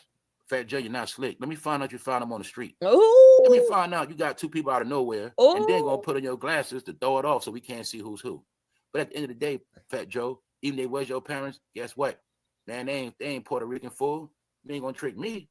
Then I said this is what I said for a reason, Fat Joe. I'm gonna slow it up. I know you was on Math Hoffa. I know Math Hoffa on YouTube. I also know Math Hoffa be having fake views. I also know Math Hoffa used to be a battle rapper until he went to LA and he got what happened? Disaster. He didn't want to do battle rap. What happened? What happened? All I'm trying to figure out is why is all these New York rappers on the internet when they're supposed to be somebody else? Anyway, back to this. Fat Joe, how are they your parents, but you don't look like you have no DNA for them? Now, when I said I want to see you in the house, at a table, with your whole family, I said that for a reason. Because anybody can walk on the street and pay these people to take a picture with them, Fat Joe. I'm going to say you just paid them to take a picture. You outside. I'm going to say you just found them and say, hey, y'all, can you take a picture real quick? I said family environment, fool. That's going to let me know your real family. Then I said, Fat Joe, all you got to do is cook a Spanish meal, put that camera on, let us see you cook, bro. And we going to know you Puerto Rican. We going to know, bro. No thing is a fat man named Fat Joe that can't cook Spanish food. We gonna know that. But as of now, Fat Joe, say you got these people off the street, bro. That's all I'm gonna say. All right, that's what I'm gonna say. Then you got your shades on. Any other time your shades on, no, you got your shades on to hide your identity. But guess what, Fat Joe? Even if they are your parents, guess what? No, he look like his mama. They still Berbers. They are he still look like from his mama. goddamn the Caucasus Mountains somewhere, man. All right, they ain't nothing but Chinese mixed with Russian, fool. You ain't gonna trick me. They look Chinese mixed with Russian. Get out of here. Let's go. Fat Joe grew up around black people, so he's comfortable with black people. But Fat Joe pushes blatant anti-black racism and doesn't give a F about black people. And we should know this because Fat Joe doesn't even give a F about his own people. What I've been screaming on this channel, y'all, When I first came with Fat Joe is not Puerto Rican. When I came with Fat Joe as a fraud, the first thing I said was he don't even do nothing for his own people. And that's how I really know he's not Puerto Rican, fool. Huh? There's no such thing as being Puerto Rican and you don't look out for Puerto Ricans. Ain't no such thing as that. Then I said, what? Throughout the decades, you will see Fat Joe ain't show no Puerto Rican love. No, he go to Puerto Rican parade for clout. Puerto Rican Day parade for clout. That was about it. If it was no clout involved, Fat Joe don't claim Puerto Rican, fool. They was doing that for record sales. Wow, you got the black community, you got the Puerto Rican community, not just Puerto Rican, fool, Spanish. When you claim that Spanish community, now you got the whole South America behind you. You got Cuba behind you. Don't play with me. Everybody speaks Spanish. You got behind you. That was doing record sales. That was his gimmick. Then he got the black people behind him, the hip hop, the gangster image. Yes. Fat Joe was created by the feds, period. All right? He's a character. Now, what I said before, I said, being that we're from New York, we gave him a pass. But I said, everybody else around the world, they're not going to give him a pass. Hey, shy girl. This is why I'm going to tell y'all the truth, and it breaks my heart, but it's the honest to God truth. As all this stuff is panning out, it's looking like New York is taking the biggest L. And it's not because I told y'all they've been dogging New York. I think New York was the most brainwashed, the most longest, and that's the problem. I think that's just the problem. All right? Mind you, all of this stuff has been proven facts, but nobody wanted to acknowledge it, y'all. Hi, Honey Bear. Fat Joe's performance at Yankee Stadium during World Series leads to brutal fan reactions. It was corny. Recap, replay. USA Today. Around the world, Craig, everybody knows Fat Joe is a loser and his career is over. Everybody knows that. I couldn't understand why they did that neither. neither. Knew, because I don't know what he thought having Fat Joe on his platform was going to do. Then again, his platform was boring too. Fat Joe's performance at Yankee Stadium during World Series leads to brutal I couldn't understand why they did that. reactions. I'm slowing it down. Let me dumb it down for you. Fat Joe got booed and disrespected in his own home city, Bronx. All right. Yankee Stadium. Yes. Yankee Stadium is shown on the MSG channel. The Yankee games are shown around the world. Yankee fans around the world. When have you ever heard of a rapper or a famous person going back to their home being disrespected like that? Because he was corny. But I told y'all, Fat Joe, he thinks he's slick. In his mind, black people don't watch baseball. They ain't gonna know I got booed by the Yankees. Black people don't watch. They watch basketball, football. You watch baseball, baby. Black people ain't gonna know I got yes, booed we did. at Yankee Stadium. They don't watch baseball. That's what Fat Joe thought. What he thought, baby? Because he should be showing his face. Why? Diddy's his friend. Jay-Z is his friend. Russell Simmons is his friend. Do we got to keep going? I can show you Fat Joe hugged up with everybody accused. I can show you Fat Joe accused up with STD man Usher. I can show you Fat Joe hugged up with everybody foul. But he wants us to think he's not foul too. All right, Fat Joe. Let's go. As you see around the world, Fat Joe, what? He got booed for his brutal performance and fans reacted brutal. Here you go. All the way up. All the way up. No, all the way up. Because you ain't going nowhere, fool. I'm can't even go back to the Bronx in peace. I was like, Fat Joe. I was like, in LA, you had Ice Cube singing Bow Down, Bow Down. He going all the way up. Never gonna stop me. I'm on. I'm like, did y'all? You could have put Ja Rule, New York.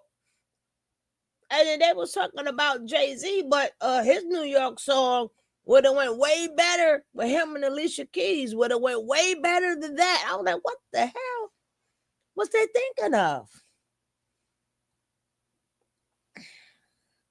Yeah, I'll rewatch it. See, with the hip hop history, and I mean, they've been going at New York. I don't seen 4 channels that beat New York to the ground, right? Like we allowed this to happen. Y'all forget Y'all forget in the late 60s and the 70s, we didn't have anything but the park. We had downstairs and we had the park, which was like empty, right? We took our mother's music. First, our parents was out there. They bought the radio out there, or they played music. They put the speaker in the window. We played outside. It wasn't our fault that we started dancing, like to Get Down on It and all them good songs. Y'all know we was always moving. And then they started having parties, because to keep the time going, the DJ would just make announcements until the MC would just start, saying stuff until the DJ was ready for the next song to keep the party going, right? And if you didn't have music, you were just outside. It's not our fault they came by us. These are young kids, right? These are young kids who really did not understand racism. We were young. All they know and all we knew when we was young, we played together, right? And as we doing our thing, they come over to us and they started mocking us and playing with us. Like, so no, nobody knew at that time that it was going to turn into this. Like, no one knew it was going to be infiltrated, right? Back then, hip hop was fun. It was fun.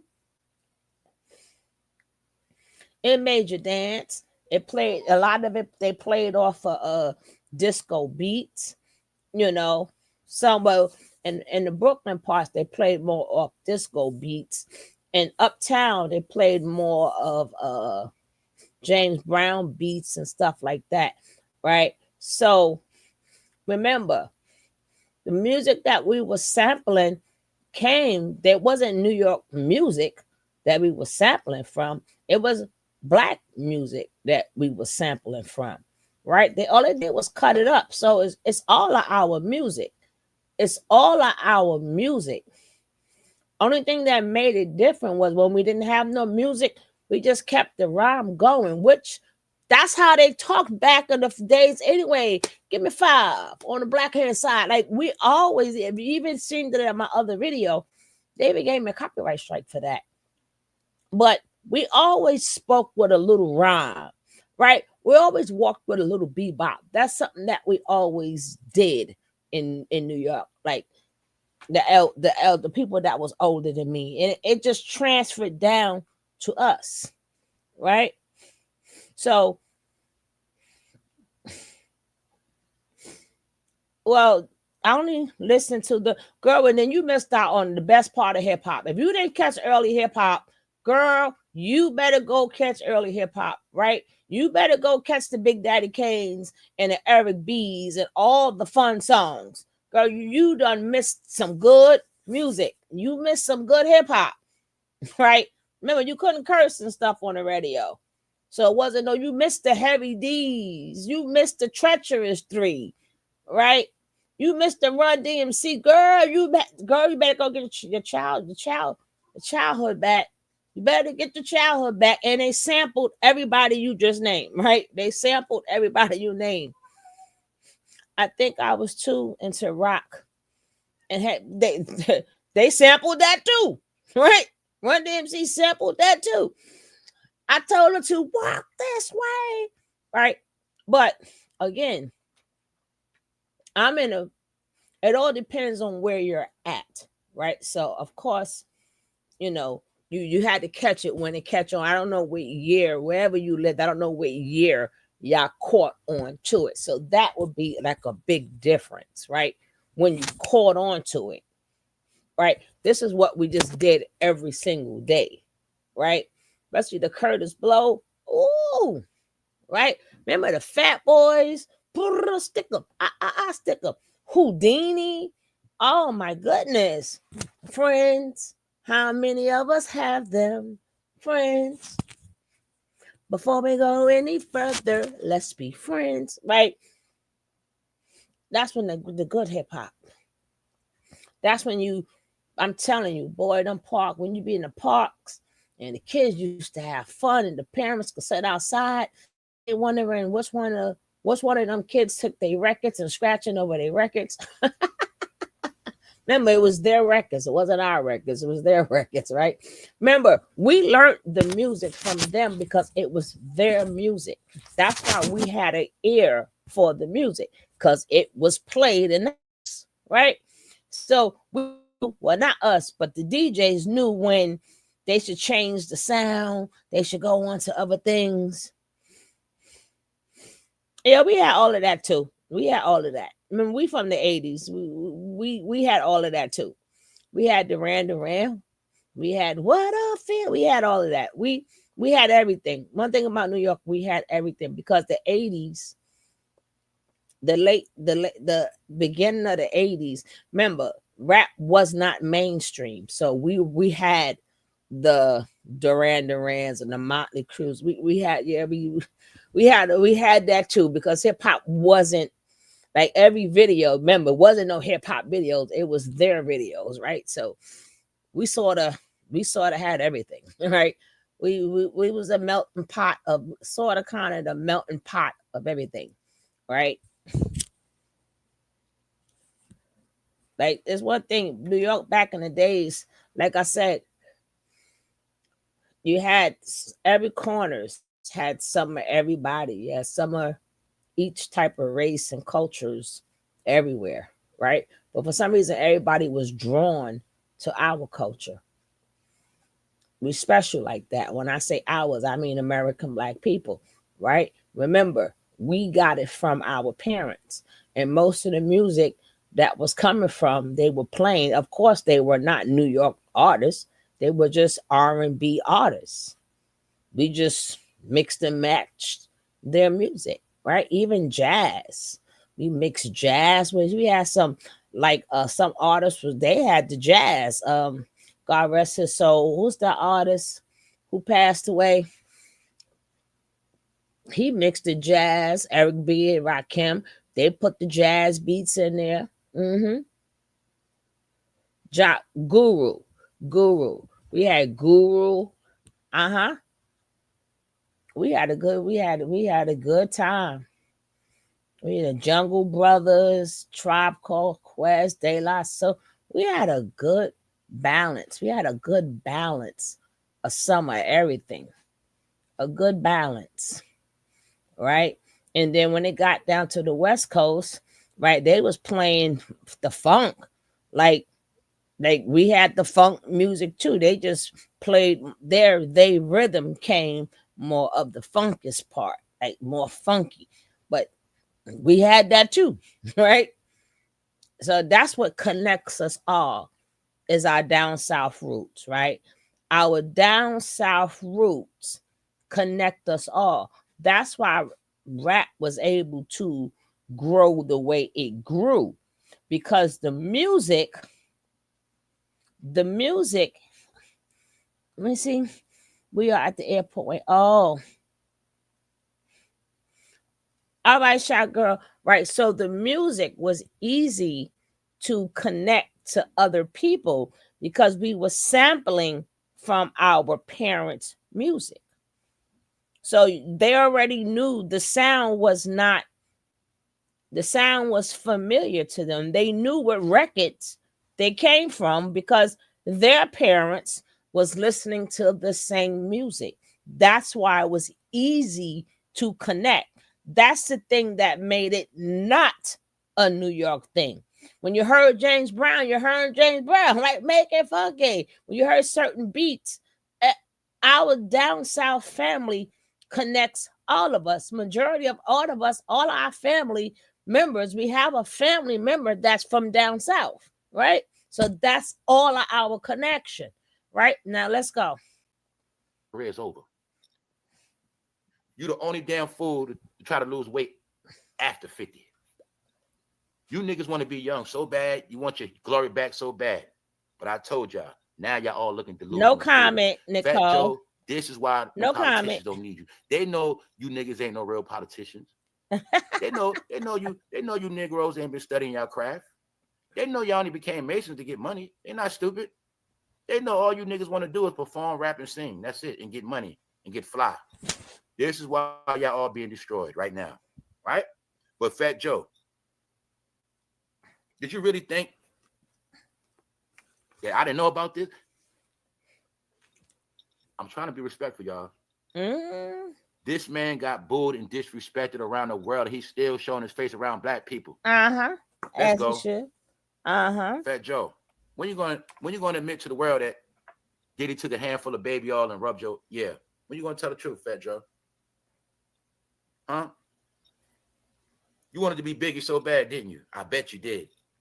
Fat Joe, if any rapper that's alive on this platform right now, if any rapper on this planet right now got more affiliations with Diddy than anybody, guess what, Fat Joe? It's you.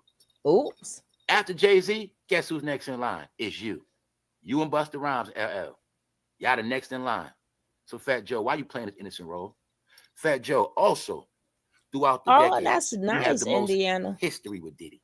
Ooh. Because you were up under Khaled, and you, Diddy, and Khaled got a lot of history together. Ooh, So if anybody, actually, God damn it, Fat Joe, you was under Diddy ass more than Jay-Z. Oh. Now I will say that. Jay-Z might have been around this man on occasion. You was around Diddy on everyday life. Yes, you was, Fat Joe. So, Fat Joe, why do you want to think you're innocent? Why you still running your mouth? Right? Far as I know, Fat Joe, you sucked off Bambaataa when you were young. As far as I know, you sucked off Diddy too. Right? That's all I know, Fat Joe. I gotta assume it. Because all I keep seeing from you is Fat Ho. And they call you Ho Zempic. Ooh. Because they say you and Nori, y'all weight go up and down like Oprah because y'all two broads, females. Yeah. Only females weight go up and down, Fat Joe. That's you. And Busta Rhymes. Yeah. So look, right? Fat Joe. I told y'all should get low. Because y'all over 50. You know what that means? What? You're getting slow, you're getting sloppy, and you're starting to expose yourself. I also said, if you start hanging around rap too long, you're going to start looking like a pedo. Fat Joe, I'm also not going to forget you co-signed Kendrick. But guess what? What? All of you guys are down with Diddy. Because all of you guys are certified pep. Oh! Fat Joe. What is this? I see a certain behavior. I told you, Fat Joe, a lot of people are smart. You guys thought people stay dumb forever. But you had no clue. Once hip-hop fades out, you're going to fade out too. Once the rap game slow up, you're going to slow up. Know what that means? Now the people don't slow it up, they paying attention. Ooh. I need somebody to determine what you're looking at. I need somebody to be smart and decode what you're looking at. Fast. Fat Joe. The world. Why do you have changed on me? Baby blocks as letters? Ooh. Of all the letters you could have used, Fat Joe, why are you using childish building blocks? Why those letters, Fat Joe? And why just so happen are those letters forming rainbows? Ooh. And why do you have a man purse? Ooh. Fat Joe, why are you still wrapped up in fashion? Fat Joe, when you gonna admit you like penis, bro? You like sausages. Ooh. But the main question I want to know, I don't care about your sex. Child. I just asked one question. Child. Why do you have child blocks for your letters? I don't even know. Ooh. Even though your homeboy Diddy's accused of a lot of pedo stuff. Oh. Your homeboy Jay-Z, they just put him in some stuff. I don't know why. And here you go with these little kid letters. Did you think I was going to be stupid and not know what you're doing for? Let's go. Let's go. 50-some years old. Baby blocks. Baby Bam blocks. is his man. Baby Diddy. blocks. Baby blocks. Did too much. Fat Joe. Over 50. Fat Joe, you trying to get young fam? What you doing, Fat Joe? What you doing? Just showing y'all, man. Yeah. I see pedo behavior. I see Geppetto behavior. That's what I see. Ooh.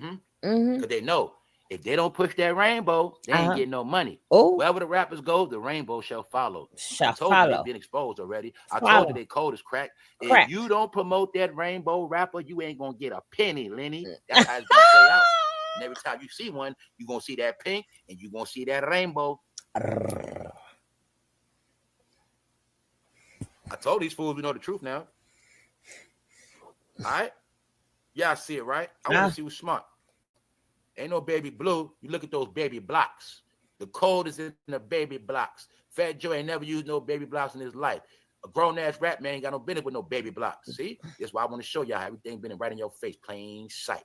Baby blocks. What is that, Fat Joe? Are you the mother? I do know that light blue mean baby boy. Are you trying? What's going on, Joey? Well, I'm gonna leave this alone, Joe. I'm gonna leave it alone, Joe. But you with them people, right? Hey, Fat Joe, you run your mouth a lot. How come you didn't speak on all these minors Diddy been accused of? Diddy been accused of a 9-year-old, a 10-year-old, a 13-year-old, 11-year-old. He been accused of a 17-year-old, a 19-year-old. All these minors, Fat Joe.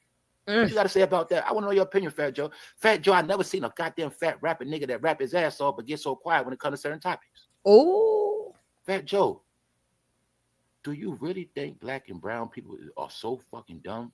They just gonna go all this time without you just ain't gonna say nothing. Hey, y'all, got a new TV show. Yo, y'all, I'm on Math Hoffa. So you mean to tell me you're just gonna act like nothing going on, Fat Joe? That's how I know you're retarded. That's how I know you're retarded. Let's go. Because you still doing stuff with I'm going to say, Fat Joe, this is your pedo behavior. I'm not even going to play with you today. Now, this is what made me get on Fat Joe head today. You heard? I'm talking about the goddamn acorn on top of his head that need to be split. He said the worst year in hip-hop history. Now, I'm going to show you how as you get older, you hang around hip-hop too long, you're going to tell on yourself, you're going to expose yourself, and they all exposing themselves. Even though that looked like a goddamn Drake hoodie, and I could have sworn this nigga was hating on Kendrick, hating on Drake. Riding with Kendrick, hating on Drake. Scratch that. Fat Joe said this was the worst year in hip-hop history. Let's watch Fat Joe expose himself, y'all, because we stupid. Why is Fat Joe saying that? Why is Fat Joe saying this was the worst year in hip-hop history? Holler at me in the chat. I don't want to be the only one on this today.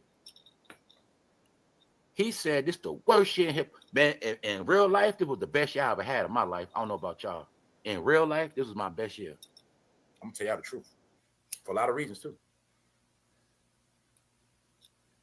Fat Joe said this was the worst year in hip-hop history. Fat Joe, if you don't talk about hip-hop, you have nothing to talk about. That's how I really knew you was white. Because I started looking at you as a white fan disguised as a rapper. Because that's how you talk about. Whenever you talk about hip-hop, you sound like a fan to me. All right? Let's go. Now, okay. Hold up. Fat Joe said it was the worst year in hip-hop history. Hold up. Wow. Okay, I was reading the chat, but that's it, y'all. I'm done with y'all for right now. Let's go. Now, look. He said it was the worst year in hip-hop history. Why? Because of Diddy, that's why. Told you them niggas get hurt every day. They hurting. Their heart hurts. Their heart flutters with pain. Because every day they wake up, they seeing their heroes be destroyed. Flip the coin. Other side of that coin. What is Fat Joe telling us? He knows everything that's going on with Diddy, Jay-Z, and the rest of them. He knows everything. That's why it's his worst year. He's supposed to say this was my worst year in hip-hop history. It wasn't the worst year in hip-hop history, nigga. For one, hip-hop is gay. So that's okay. That's your history. That's your culture. But it wasn't the worst year for all of us. Okay, Fat Joe? Now I'm going somewhere with it. You had to watch your leaders be crucified. You also know you're not going to get no more money. If something happens to Jay-Z, your deal go out the window, Fat Joe. I'm pretty sure Rock Management, Rock Nation got you everything you got now. That little TV show you got now, I'm pretty sure Rock Nation behind that. All you got to know is you crawl back to Rock Nation on your knees like a bitch. And if Jay-Z cut your ass off, you're finished. So I know why it was a bad year in hip-hop for you, because you're starting to see your future die. And you're seeing Jenny from the block get slayed. That's your homegirl. You're seeing Cardi B get slayed. You know what time it is. And you know Trump coming in. That's why you're really saying that, because Trump coming in. You ain't going to trick me, fool. I know what y'all guys talking about. So let's go. We just starting. We just getting started, y'all. Trust me on that. So let's go. Told y'all Fat Joe down there rainbow. Fat Joe just too stupid to think we don't know that. And I'm going to keep telling y'all. When I see a rapper face, I think fruity now. When I hear a rapper talking, I think bullshit. Why? I told them fools to blame Candace because the government told us that they all was fruity and they all snitches. Gangster rap was never black culture. It was created by the feds who preferred deals to homosexual black men in prison and then turn them into artificial celebrities like Fat Joe. That's right, artificial celebrities. How we know he artificial? Because we know he ain't Puerto Rican for real. He ain't do nothing for Latino. He ain't do nothing for black people. He ain't do nothing for New York. He ain't do nothing for the Bronx. That's how we know he's artificial. He didn't do nothing for nobody. He's fake. We also know he barely can make his own rap song. He's fake. He's a manufactured product. Didn't I tell y'all the last 10 years, all they've been doing is using social media to brainwash your ass. Brainwash your ass. Them niggas done dropped 3 albums, but dropped 3,000 pictures on your ass. Niggas turned to the models. They was rappers and they turned to the models. Fat Joe, when you going to tell them you down with the agenda to turn every black man into a rainbow? When you going to, Fat Joe, when you going to tell the truth that you was paid to push them rainbows? Fat Joe, we know you take sausage, bro. Oh, now, brother. Let's go. Let's go. All right. It's not hard to figure out, Fat Joe. We also know Diddy was your boss. Diddy had you in pocket. So, Fat Joe, how the hell you on this internet and you going to act like Diddy ain't do nothing, Jay-Z ain't do nothing? You're acting like you got nothing to do with nothing. And I'm going to keep showing that you're a white man, right? Because we know white men don't care about black people. So I'm talking about racist white men like Fat Joe, because Fat Joe, he being accused of being a racist now, y'all. What's up, Ms. Mo Better? Thank you very much. Check it out. When I tell y'all, if anybody been around Diddy the most, it's Fat Joe. He been around Diddy more than J-Lo. You name anybody in trouble right now. Fat Joe been around Diddy more than them. Yes, he has. Yes, he has. So my point is, I already told y'all, anybody smiling in your face right now, under that Diddy umbrella, they playing games. And it's really, you should really take the disrespect, because they really, really think that you're now smarter than a 5th grader, and you're not gonna just put it together that Fat Joe been down with Diddy the whole time. They really think you're so stupid to think that, hey, if I didn't take no picture with him recent, or I ain't take no picture at the Diddy party, I wasn't there. Same thing Denzel did. So I'm gonna say it again. If Denzel said he left early, I said that was a lie. Denzel said all this talk. Then ask yourself one question, reality. If Denzel didn't do nothing, why the hell he doing this? If Denzel didn't do nothing, why he getting baptized? Hey, Ray J, if it's just a conspiracy theory against Diddy, why is Denzel getting baptized after his name was being mentioned at a Diddy party? He didn't do this before he got mentioned at a Diddy party. He did this after he was mentioned in a Diddy party.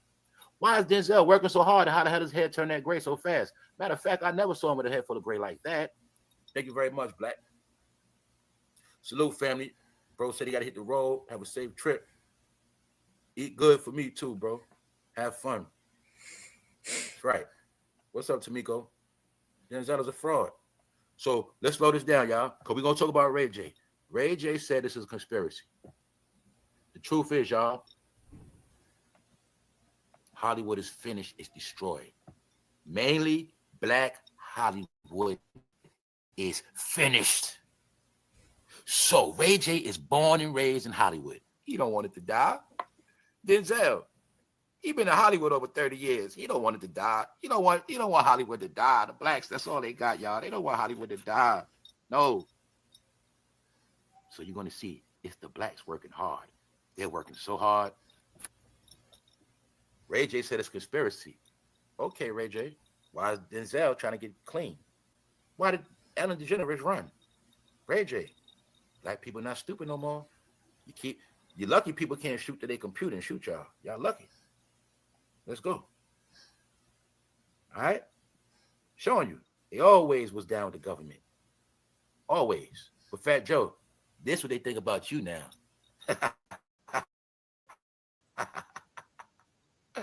This what they think about you, Fat Joe. You and Khaled. This is the secret that everybody knows hip-hop is zesty, brother. Everybody knows hip-hop is zesty. But this is the joke, that you are zesty, Fat Joe. And I didn't make this mean neither. Everybody knows. That's why they got you plowing DJ Khaled from the back. We the best. We the best. That's them. They not like us. That's them. Chevy Moore. And as Fat Ass would say, another one. Thank you very much. Another one. That's right. See? Fat Joe, you are a joke. Here's what they think about you, Fat Joe. Any more questions? This is what the world's saying about you, Fat Joe. That's what The they say. world, nigga. Not me. The world. So you can keep dancing around on YouTube, a nigga platform. You can go holler at Mav Hoffa, a nigga platform. You can bounce around nigga platforms all day. Oh, you gotta know, Fat Joe. Oh my Around the God. world, I might leave this for they look at you leave. right now as a walking corpse, meaning you've Oh been dead my a long time ago. God. So you know You just a that, ghost. yes, of course All he right, so was I'm showing you something. there. Oh my Your God. leaders are gone, nigga. So what you gonna do now, Fat Joe? Oh, What you gonna do now, Fat Joe? oh, What's a nigga? Ignorant person, right? Okay, then that's Fat Joe. oh. What you gonna do now, Fat Joe? I gotta come back with Fat my Joe next been video. skinning and grinning in y'all face. Ah, For one, they I'ma say leave that Fat there. Joe's a racist. And I'm gonna say Fat Joe actually he actually thinks black people are fucking stupid. You just think every black stereotype that was said about black people. Understand Fat Joe believes it all. Oh, Fat Joe child. wanted to sin. How was that? How? Child. Fat Joe, they on your head. On my dead black American ancestors, F Fat Joe. Fat Joe, what they saying about you. See, you thought going to Mav Hoffa was going to get you some clout or you was going to smooth some stuff over with Fat Joe.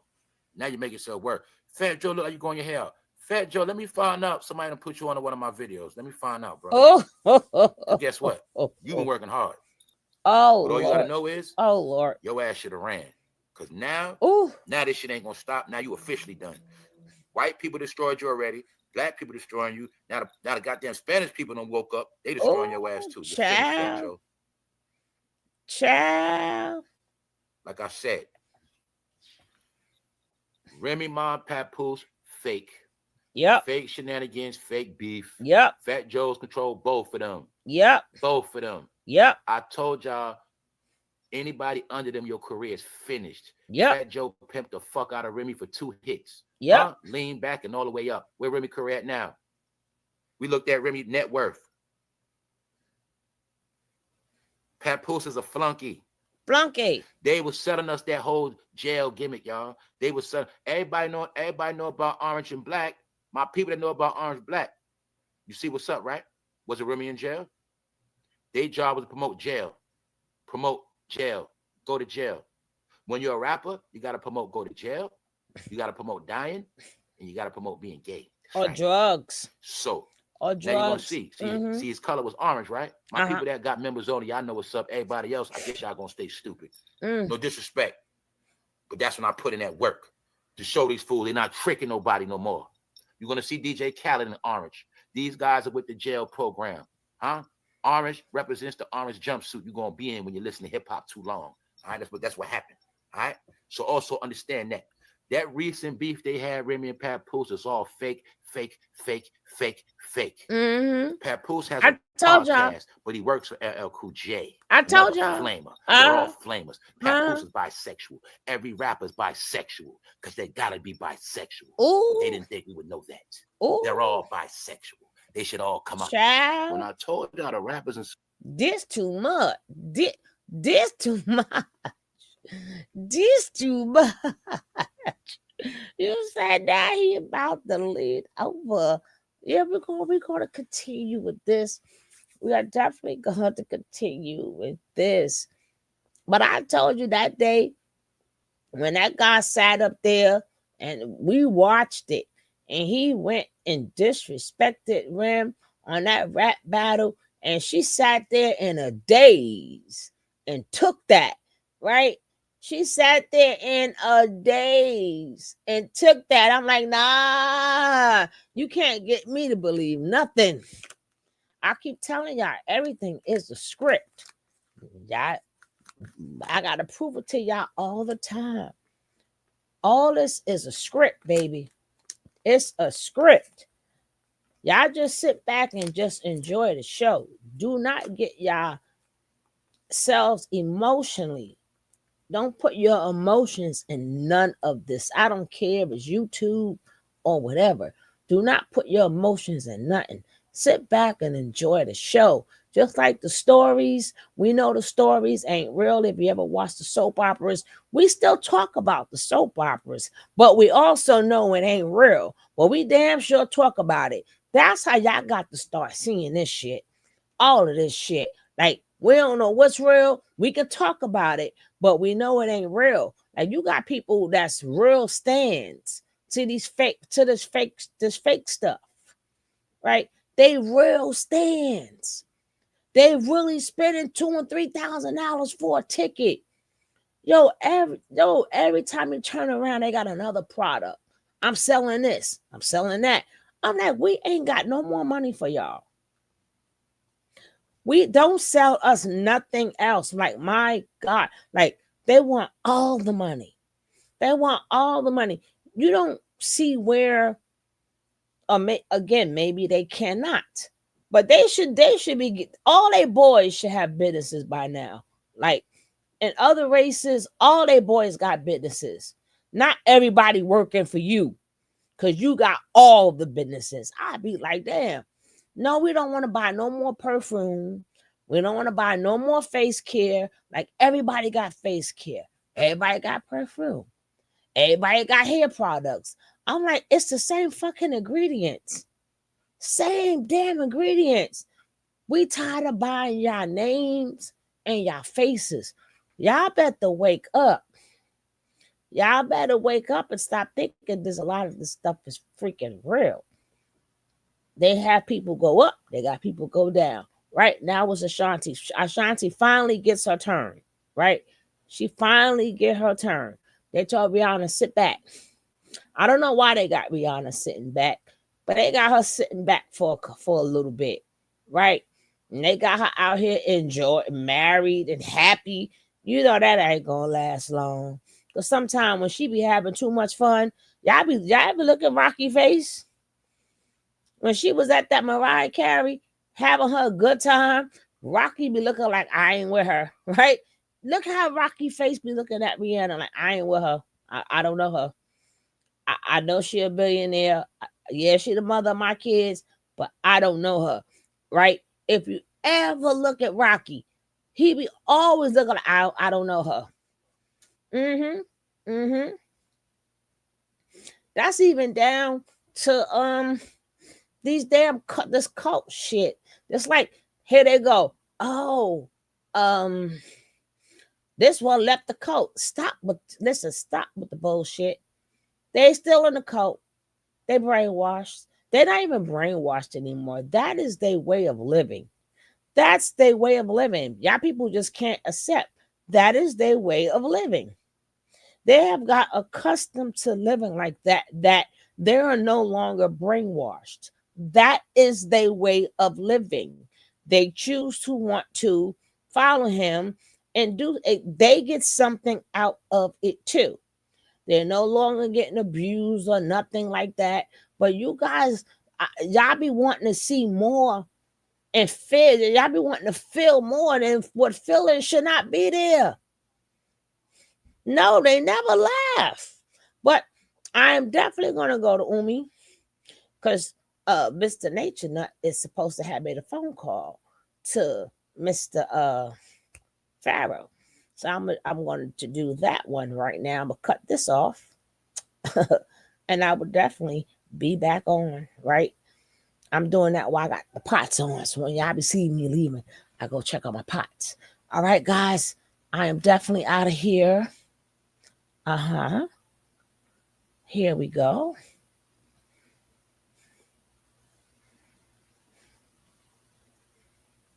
In the land of real, there's a love that's true. Sugar love is her name, spreading sweetness too. Her voice like velvet, smooth as a summer breeze. A podcast, a soundtrack to everybody's ears. Sugar love. I'll be right back. Queen of soul. A podcast, the place where the stories unfold. News and entertainment with a touch so sweet. She's the heart